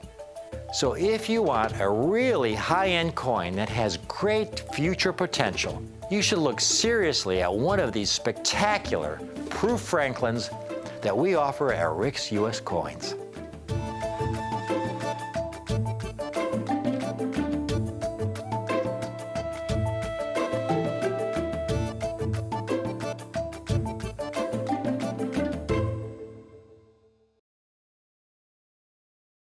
Coin Show, Rick Tamaska and Kimberly Tamaska here. We're here, folks, to make your life interesting, exciting, pleasurable, and very, very fulfilling. And if you're a collector, that means finding coins for you that really might seem impossible, or at the most extremely difficult to be able to acquire those coins at an affordable price. Coins that maybe in your wildest dreams you wouldn't have believed you can own. That's what I love to do here. You know, it's really, I have to watch my own presentations on TV once in a while, you know, because, you know, I always like to watch my presentations because it's so important. It's so important to give my viewers, to you folks, the information you need to make the best buying decisions, you know, and that's really critical. So when I watch my presentations and I miss information or forget to talk about things, then I say, you know, I got to remember that for the next presentation. And sometimes I watch and, you know, they're good presentations, and other times I've watched some of my presentations and I'm saying, oh my God, this guy is so boring. Oh, I mean, people are switching, they must be switching the channels. I mean, really. But on the other hand, I watch some of these other shows where they sell coins, and the guy could be talking for half an hour, and he's talking straight through for half an hour. And at the end of half an hour, I'm scratching my head and asking myself, did I learn anything? Because most of it is just a bunch of talk, you know, a bunch of generalities that give you virtually no information, or very little information. So I try and really compress as much information, maybe too much information, in as brief a time as possible. It's all about the coins. The set I have today, I didn't believe would be possible if not for some most fortuitous circumstances. I've got a 10-coin set of Franklin half dollars, folks. I have the 10-coin set in proof 66, proof 67, and the highest matching grade you can complete a Franklin set in, proof 68. I want you to take a look at these sets. On the bottom row, we have these sets, 10-coin set in proof 66. On that bottom row there, you take a look. These are beautiful, brilliant proof Franklin half dollars, graded by NGC in proof 66.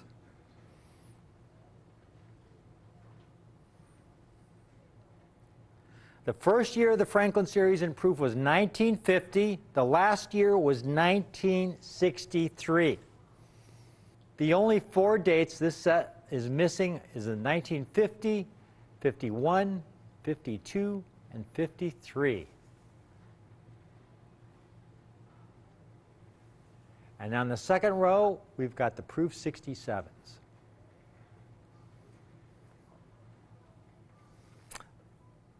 Now, your 54 is the rarest coin in this set, folks.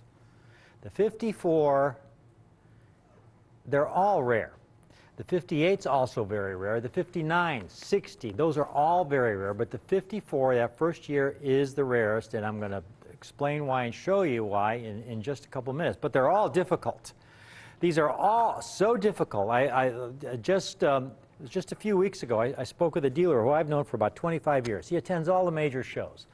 And he says, Rick, it's never been more difficult than now in finding nice proof Franklins at shows. They're just not out there.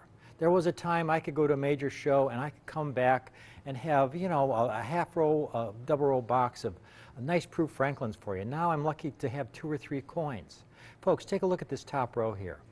That first date, the 1954, is going to be graded by either PCGS or NGC. Every other date will be an NGC example. This is an extraordinary set at an extraordinary price. This set, folks, has the brightest of all futures. This is an amazing set.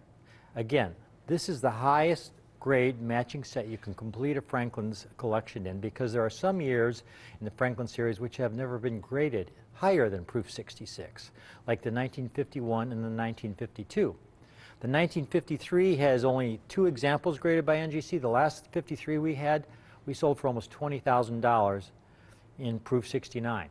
In proof 68, a nice 53 is a $2,500, $3,000 coin.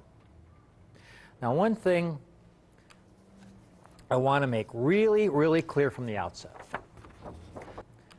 My focus is always, always long term. I'm not interested in short-term fad coins.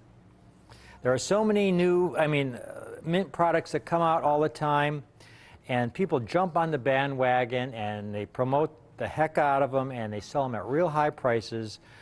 Most of the time, Jack and I back off. We do show new mint items when there's some great items out there that are really low mintage and the prices are still inexpensive even though they're very low mintage.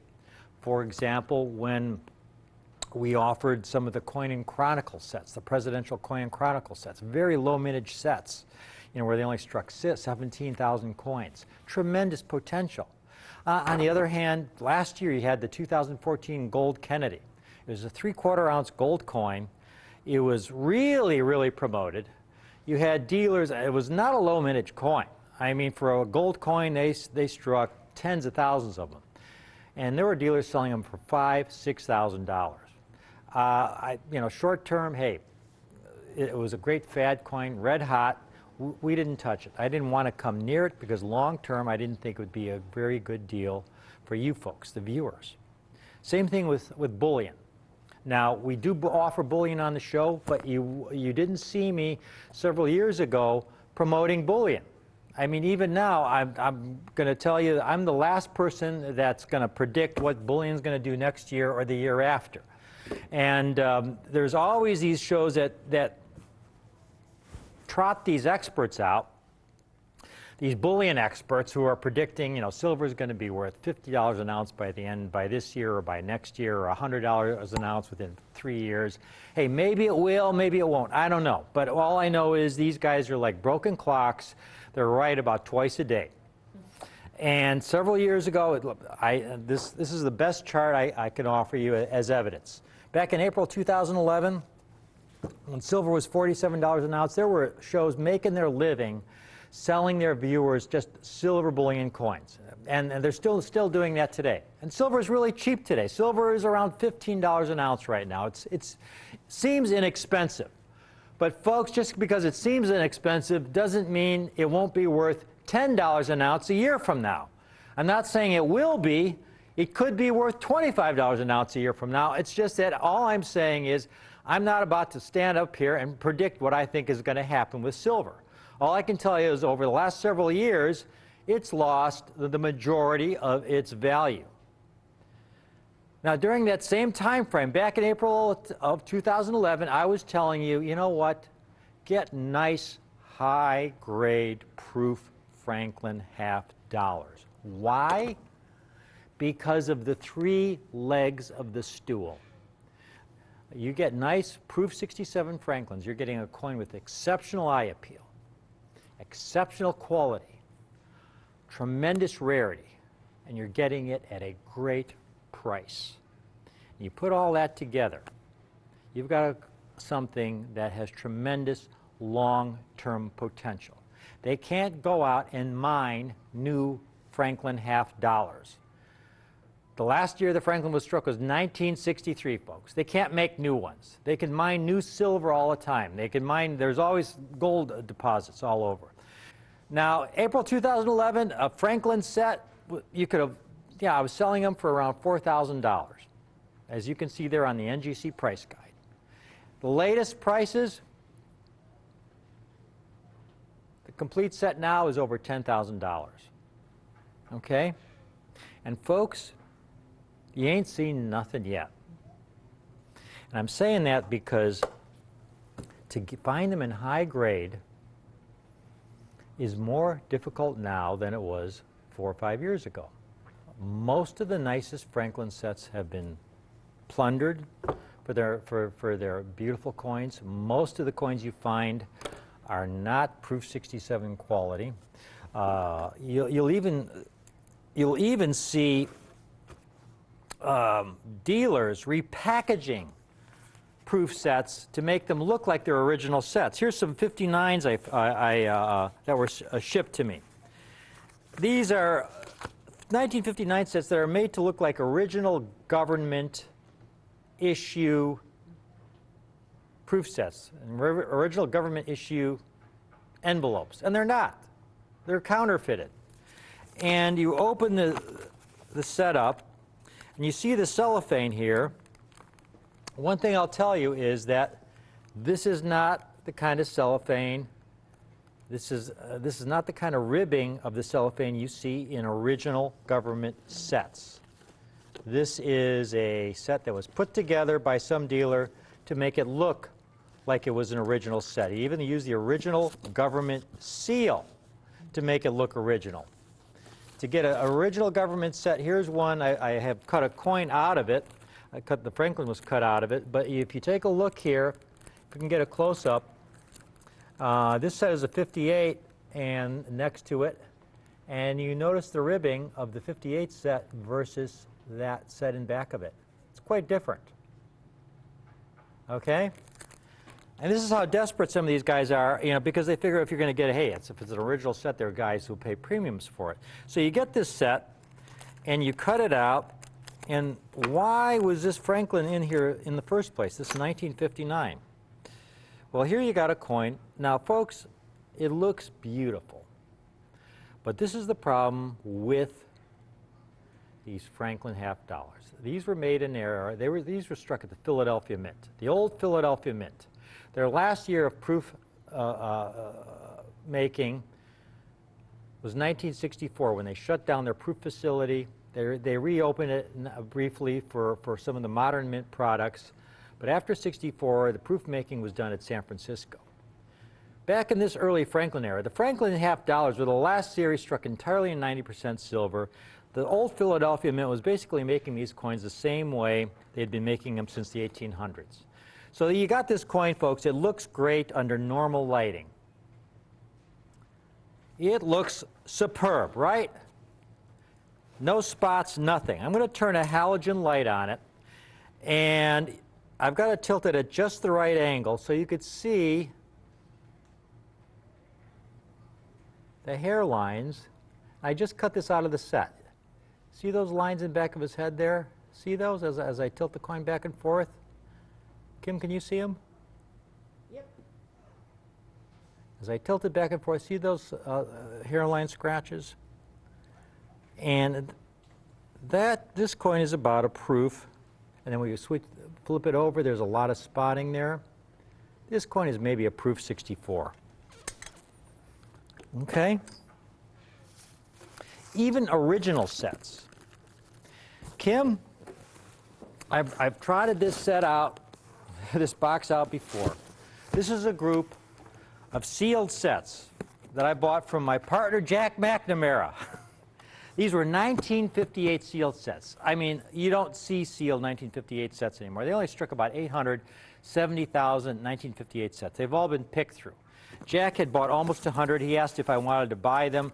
I said yes. You know, never go paying a big premium for sealed sets. If anybody says that dealers will pay huge premiums for sealed sets because they might get a superb proof 67 or 68 out in the set, don't believe it. You know, I never pay a large premium for sealed sets because the chances are the coins you get will be damaged or will be very low quality. Now, Kim, this deal here, folks, I had cut out 15 or 20 of these sets. I opened them up, and every one was spotted.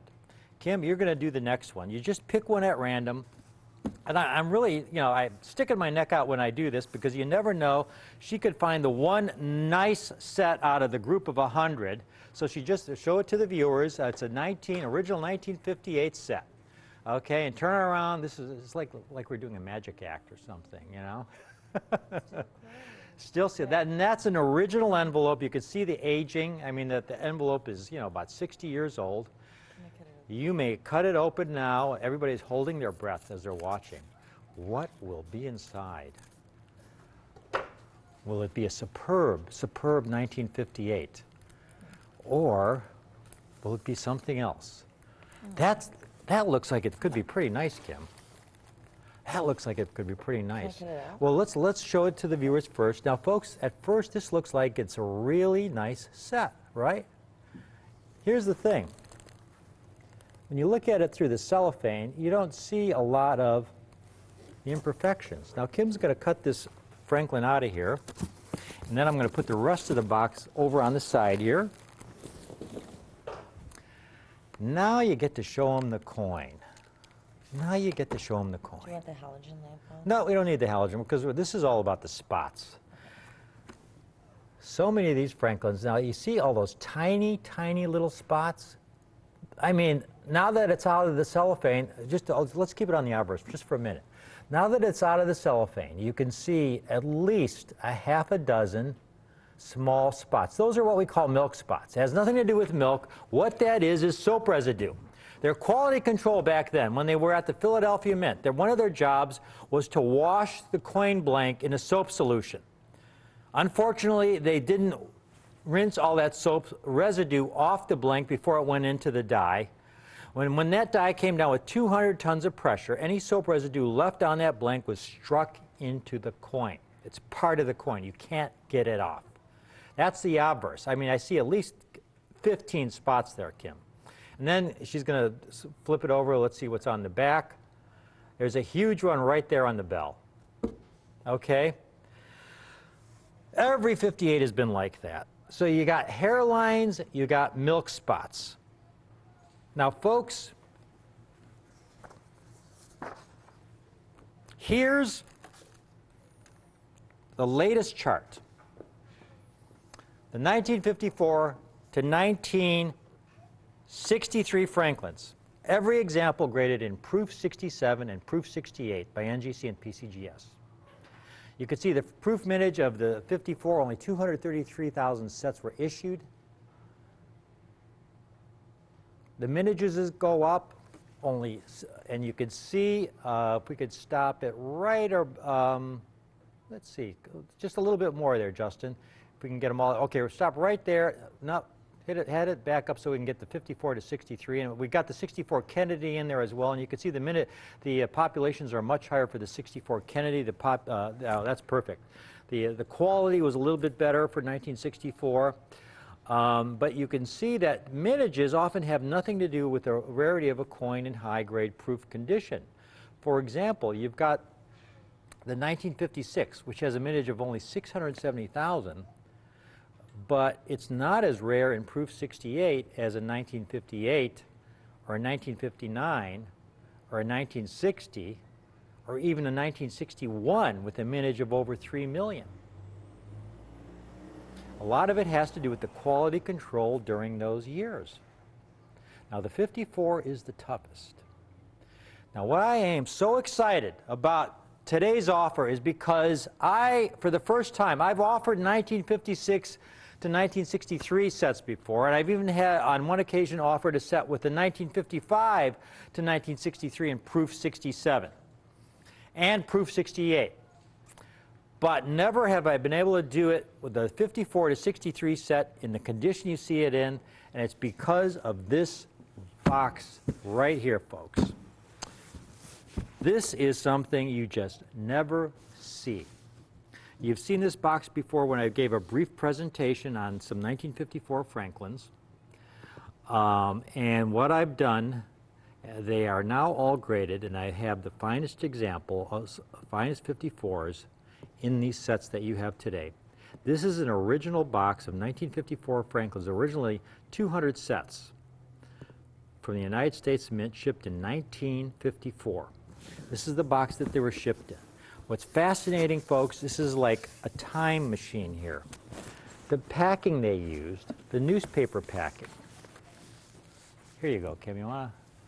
The date on this is the Philadelphia Evening Bulletin, April 10th, 1954. Be very careful with it. This is the original packing material. They used newspapers of the day in Philadelphia. April 10th, 1954, and talking about the cartoonist views of the recent H-bomb developments, which was a big issue back in the early 50s. And then I think on the back there, they even have something, let me see here, if I can, oh, here, look at this. A little advertisement with a baseball player. And this is a Philadelphia newspaper. That's the Athletics, folks. That's not the Oakland Athletics. That's the Philadelphia Athletics in 1954. Now, folks, these 54 sets, what makes them especially rare in high grade, these 54 Franklins, is not just the low mintage, but the packaging. Midway through 1955, they switched to these flat packs, which were a poor design, but they were superior to these sets, what we call these box sets. This was used through mid-1955 and earlier, where the Mint issued the sets in these little boxes. And here's a 54 set, and you can see the coins. Now, the half, the quarters have all fallen out. Kim is just going to show you the coins that remain. The coins would be stapled together in these little cellophane envelopes. The staples would rust, and you could see the rust where the staple used to be. And you could see the condition of the penny and the nickel. It looks like they've been in a coal mine or a coal pit for the last 50 years. They've just totally turned black. And so you've got a coin with a mintage of only 233,000 struck. That's it. This is why these coins are as rare as they are in high grade. At this point in time, folks, virtually all the sets have been plundered for their nice proof examples. This find, getting these 54s, now out of the 200 sets, folks, I didn't get 167s and 168s. You know, we got 50 or 60 67s. The quality was extraordinary. And we got around 20 proof 68s. It's an amazing collection. When you see people selling high-grade proof Franklins nowadays, Kim's got some recent comps for you. Starting with the 56. I couldn't find any 54s in 68. The earliest date I found was a 56. There's one for $499. And we're going to run through these real quick. There's one for $549. That's the 56. That's not one of the rarest dates. There's a 57 in proof 68, $789. Here you get a 58, which was one of the tougher dates, $1,100, and that's a top-rated seller note. Top-rated seller, $1,095. The next date, 1959, another tough date, $1,049. 60, another tough date, $1,095. 61, $749, top-rated seller. The 62, another top-rated seller, $649. And the last date in the series, $499. Now, folks, here, take a look. I added all of those up. And this is just 1956 to 1963. Top-rated, most of them are top-rated sellers. That 8-coin set comes to $6,474. Okay, that $6,474. It doesn't include the 1955, and it doesn't include what is by far the most valuable coin on this display, the 1954. The 1954 alone is worth far more than any of the coins on that eBay comparison chart. I'm going to price this set out to you now. We've got a couple. We had a couple in lower grade too. Let's show them those real quick, because we had some. There's the complete set there you had there. A dealer offering a complete set in proof 67 from 1956 to 1963. Okay, it didn't include the 54 or the 55. Again, the most valuable coins. And he was asking $2,400 for his set, without the 54 and the 55, the most valuable coins. And then a couple comps here. There's a 1959. This is a recent listing of proof 66, 1959, just by itself, $775. Finally, one last coin. There's another 59, proof 67, top-rated seller, $800. Over 16,000 happy customers, $800 for that one coin. I'm going to price these out now because we don't have that many of the 68 sets or the 67 sets. The proof 66 sets at the bottom, folks. The entire set, the entire 10-coin set. If we can get a really close-up shot of each one of those along the bottom, Justin. This set is not $3,500 or $2,500 or even $1,500 or even $995. The entire set is only $949. $949 for all 10 coins. That's $94.90 a coin. Now you go up 1 point in grade, you expect to at least double the price. At the very minimum, you expect the proof 67 set to be around $2,000. Kim, could you give them a hand shot of that 54, that first year? Justin, we want to. This is the first year of issue. This is the most important coin. I mean, again, just remember, this coin even has some beautiful cameo. Look at that coin. I mean, it's extraordinary. It's absolutely extraordinary for a 54. Folks, here's some 54. Here's a 54 in 6.6 plus. I want you to note the toning because of the method of storage. That stuff doesn't come off. I've written about the toning that's developed on these coins because of the materials used for storage in all my books. How it just etches into the metal. You see all the toning around the perimeter, and then if you flip the coin over, you'll see the reverse also. Very, very, very heavy toning. And that's a 66 plus. You take a look at this proof 67. Now, I don't mind if there's a little beautiful, peripheral color toning. That's one thing. But when it's gray, chalky toning, that's quite another. There you got the 54. You got the 55. Let's do quick hand shots of each of these. The 55, the 56, 57. Folks, this set is not $2,000 or $1,900. Again, the Proof 66 set, $949 for the Proof 66 set, T5004. Here you've got the set in Proof 67, where dealers are asking for the 1959 alone, $800. This set is $1,295. T5005, $1,295, $129.50 a coin. And finally, the set at the top. This is a dream come true, folks. Take a look. Kim's going to show you that first coin, that 54. Wow. Wow. That's an amazing coin. This coin alone, I mean, $6,500 for a 56 to 63 set, folks. I have a limited number of these sets.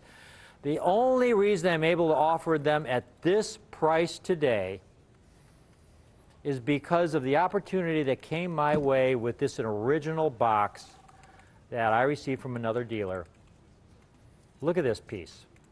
Folks, you add the 55 and the 54 and 68 to that $6,500 price tag. The 54, the rarest coin, you'd think this would be around $9,000, $9,500 for this set. Someday, this set will be worth well above $9,500. But for today, while I have these, we just sold 2 sets in Proof 68 to somebody. Who is that? Mr. L. I haven't even priced it yet. Congratulations, Mr. L. Folks, it's Mr. L, you'll be happy to know it's only $2,995. The operator already told him that. Folks, $2,995 for the entire 10-coin set.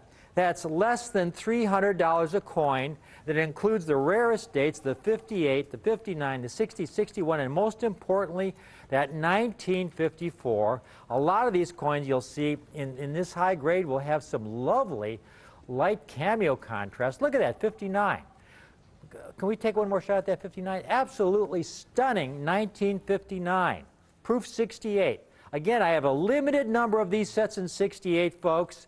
The 54 will be graded by either PCGS or NGC out of this group. They're going to be beautiful brilliance. Look at that, beautiful 1960. 2000, another set sold in 68. We just sold a set in 67. Thank you. We've got a lot of folks calling in on this. Again, this has to be a short presentation because of the limited number of these sets I have in this high grade. And I mean 67 and 68. To get them in 67 is really difficult. But to get this set in 68, folks, remember, on the latest NGC price guide, a complete set in Proof 67 is now valued over $10,000. Here you're only missing 4 dates, the 50, 51, 52, and 53. You've got those 10-coin set in Proof 67 for only $1,295. And then you've got this monster 68 set. The highest possible grade you can build a matching Franklin Proof set in. And it's yours today because, again, when I get these kinds of opportunities, this is what Rare Collectibles TV is all about. When Jack and I are able to get a great buying opportunity and we can pass it on to you, like we're doing today by offering this set for this amazing, amazing price of only $2,995, you will not find this kind of opportunity anyplace else. You can't go to your local coin shop, can't go to your local coin show. I mean, you might find a 1956 in Proof 68. I mean, I've got a picture of 156 I saw at a recent show in Proof 68. I took a picture of the coin. See if I still have it here. Yeah, I do.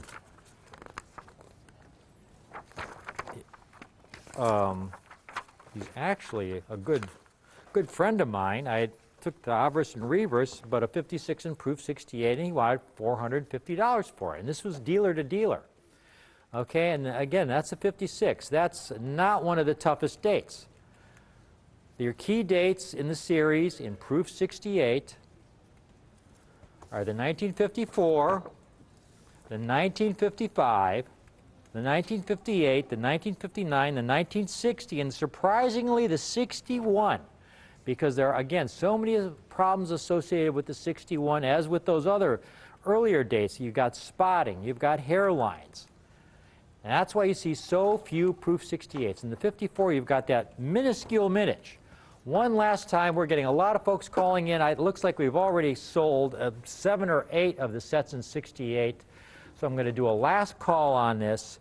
We've got the sets in proof 66, an extraordinary set in proof 66, T5004, only $949. You go up a grade, and instead of doubling the price, folks, T5005, you go up a grade. Instead of doubling the price to $2,000, the 6/7 set is only $1,295. And finally, the set at the top, the King Kong Godzilla Franklin set in proof 68. The best set in proof 68 I've ever been able to offer. I've offered this set before. I've offered the 1956 to 1963 issues, and on one occasion I had even the 55 in there. But to offer this set, 1954 to 1963, and to do it for $29.95, this is a moment in time, folks. These are really the good old days. To pick these Franklins up when they are now still so affordable, and when they're less than $300 a coin for this kind of quality, this kind of rarity, this kind of eye appeal. It really doesn't get any better than that. I mean, you're talking about the last half-dollar series struck entirely in 90% silver at the old Philadelphia Mint when they were still making proof coins in what I call the old-fashioned way, basically using the same technologies that they were using back in the 1800s. This was an earlier time to find these coins preserved in this kind of condition at this price is very, very special. I hope you take advantage of it. From Kim and I, this is Rick Tamaska, Kim Tamaska, thanking you for watching this presentation. It's really a great thrill to be able to offer this kind of eye appeal, quality, and rarity at this kind of price, kind of coins you just don't find anyplace else. Thank you again.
Welcome to Rick's U.S. Coin Show. Rick Tomaska here, your host, and I have got a spectacular set, a complete set today that I've never been able to offer in the history of hosting this show.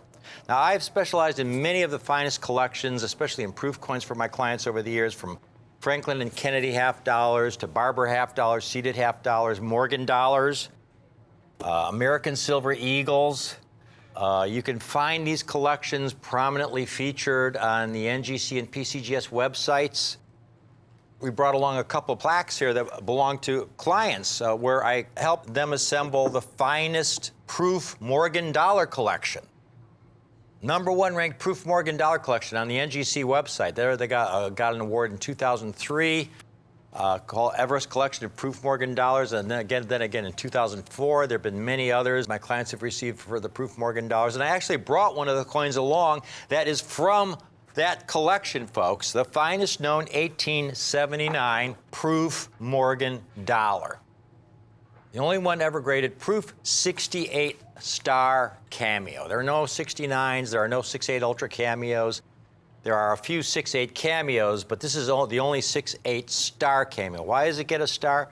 Because it borders on ultra cameo. The coin is just absolutely incredible. It's got a full bold strike there. A lot of 79s, when you look at them, they're softly struck above Liberty's ear. You won't see the hair detail. This coin is fully struck, flawless surfaces, and if anything, it's conservatively graded. It could be a 6.8 plus easily. The reverse is every bit as fabulous as the obverse. It's just the finest known 1879. What I have for you today is the finest matching grade proof Eisenhower dollar collection you can acquire, graded by NGC. This is a great set to get involved with, folks. It really is. This is the perfect time because NGC grades these coins so strictly. You know, this is the perfect time because it's still possible to acquire one of these sets in this condition at a reasonable price. I mean, if you asked me to assemble a Proof Morgan collection, like I did 15 years ago for that client, I wouldn't be able to do it. All those coins now have been dispersed. You know, it wouldn't be possible to complete a set the caliber that I did back in the early 2000s in Morgan dollars. However, it still is possible in the proof Eisenhower dollars. It's just off the charts. This is the complete 11 coin set. 1971 silver, 72 silver. This is the highest grade matching set you can get graded by NGC. That's very, very important because NGC has not graded any 70s for most of these dates. The only date they've graded in 70 is the last year of the series, the 1978. 1978 is when the Mint really improved their technology to the point they were striking some fabulous, fabulous coins that actually were flawless. And you'll see the 78 in this set as well when we get to it. Look at that, the 76 silver. Note the incredible cameo contrast on every single coin. Every one of these with superb ultra cameo contrast that I have personally inspected with my exceptional cameo contrast seal, ECC seal, clad type 1, bicentennial, the key date in the series, clad type 2, also very rare. You get to the last two dates of the series, 77 and 78. This is where the technology really improved at the U.S. Mint. The 77 and 78, not as difficult to acquire in this condition as those first 9 years. The first 9 years are really, really tough, and especially some of those clad issues. Dwight Eisenhower was, in many ways to me, an unheralded president. Franklin Roosevelt made him commander of the Allied forces in World War II. And he had to deal with a lot of very strong individuals, a lot of generals who wanted it to do it their way, a lot of politicians. He had to bang heads with Winston Churchill. And Dwight Eisenhower, even though he was a soft-spoken man, he stood firm in what they needed to do. When he made that call to invade the shores of France, D-Day, June 6, 1944, that was a tough call because he knew when he made that call that within 48 hours, thousands of our troops would be dead. There was no guarantee of success. He actually had a letter written out in case this invasion of France failed. And here's the letter he had prepared. Our landings in the Cherbourg area have failed to gain a satisfactory foothold, and I have withdrawn the troops. My decision to attack at this time and place was based on the best information available. The troops, the air, and the Navy did all that bravery and devotion to duty could do. If any blame or fault attaches to the attempt, it is mine alone. Here, these troops had to hit the beaches. It was bloody and it was horrific, but we prevailed. And, everybody knows, what. Hello and welcome back to Rick's U.S. Coin Show. Along here with Caitlin, we have got an extraordinary collection for you today, folks, of Morgan dollars. I've been a specialist in Morgan dollars since the early 1980s. This was my first book on Morgan dollars. This is actually how I really got started. This book by Jim Osbon. I had a job where I was selling electronic cash registers at the time, and I wandered into a coin shop. I had been a collector as a kid and gotten away from it as a teenager, and I wandered by the coin shop and walked in, and he had all these silver dollars.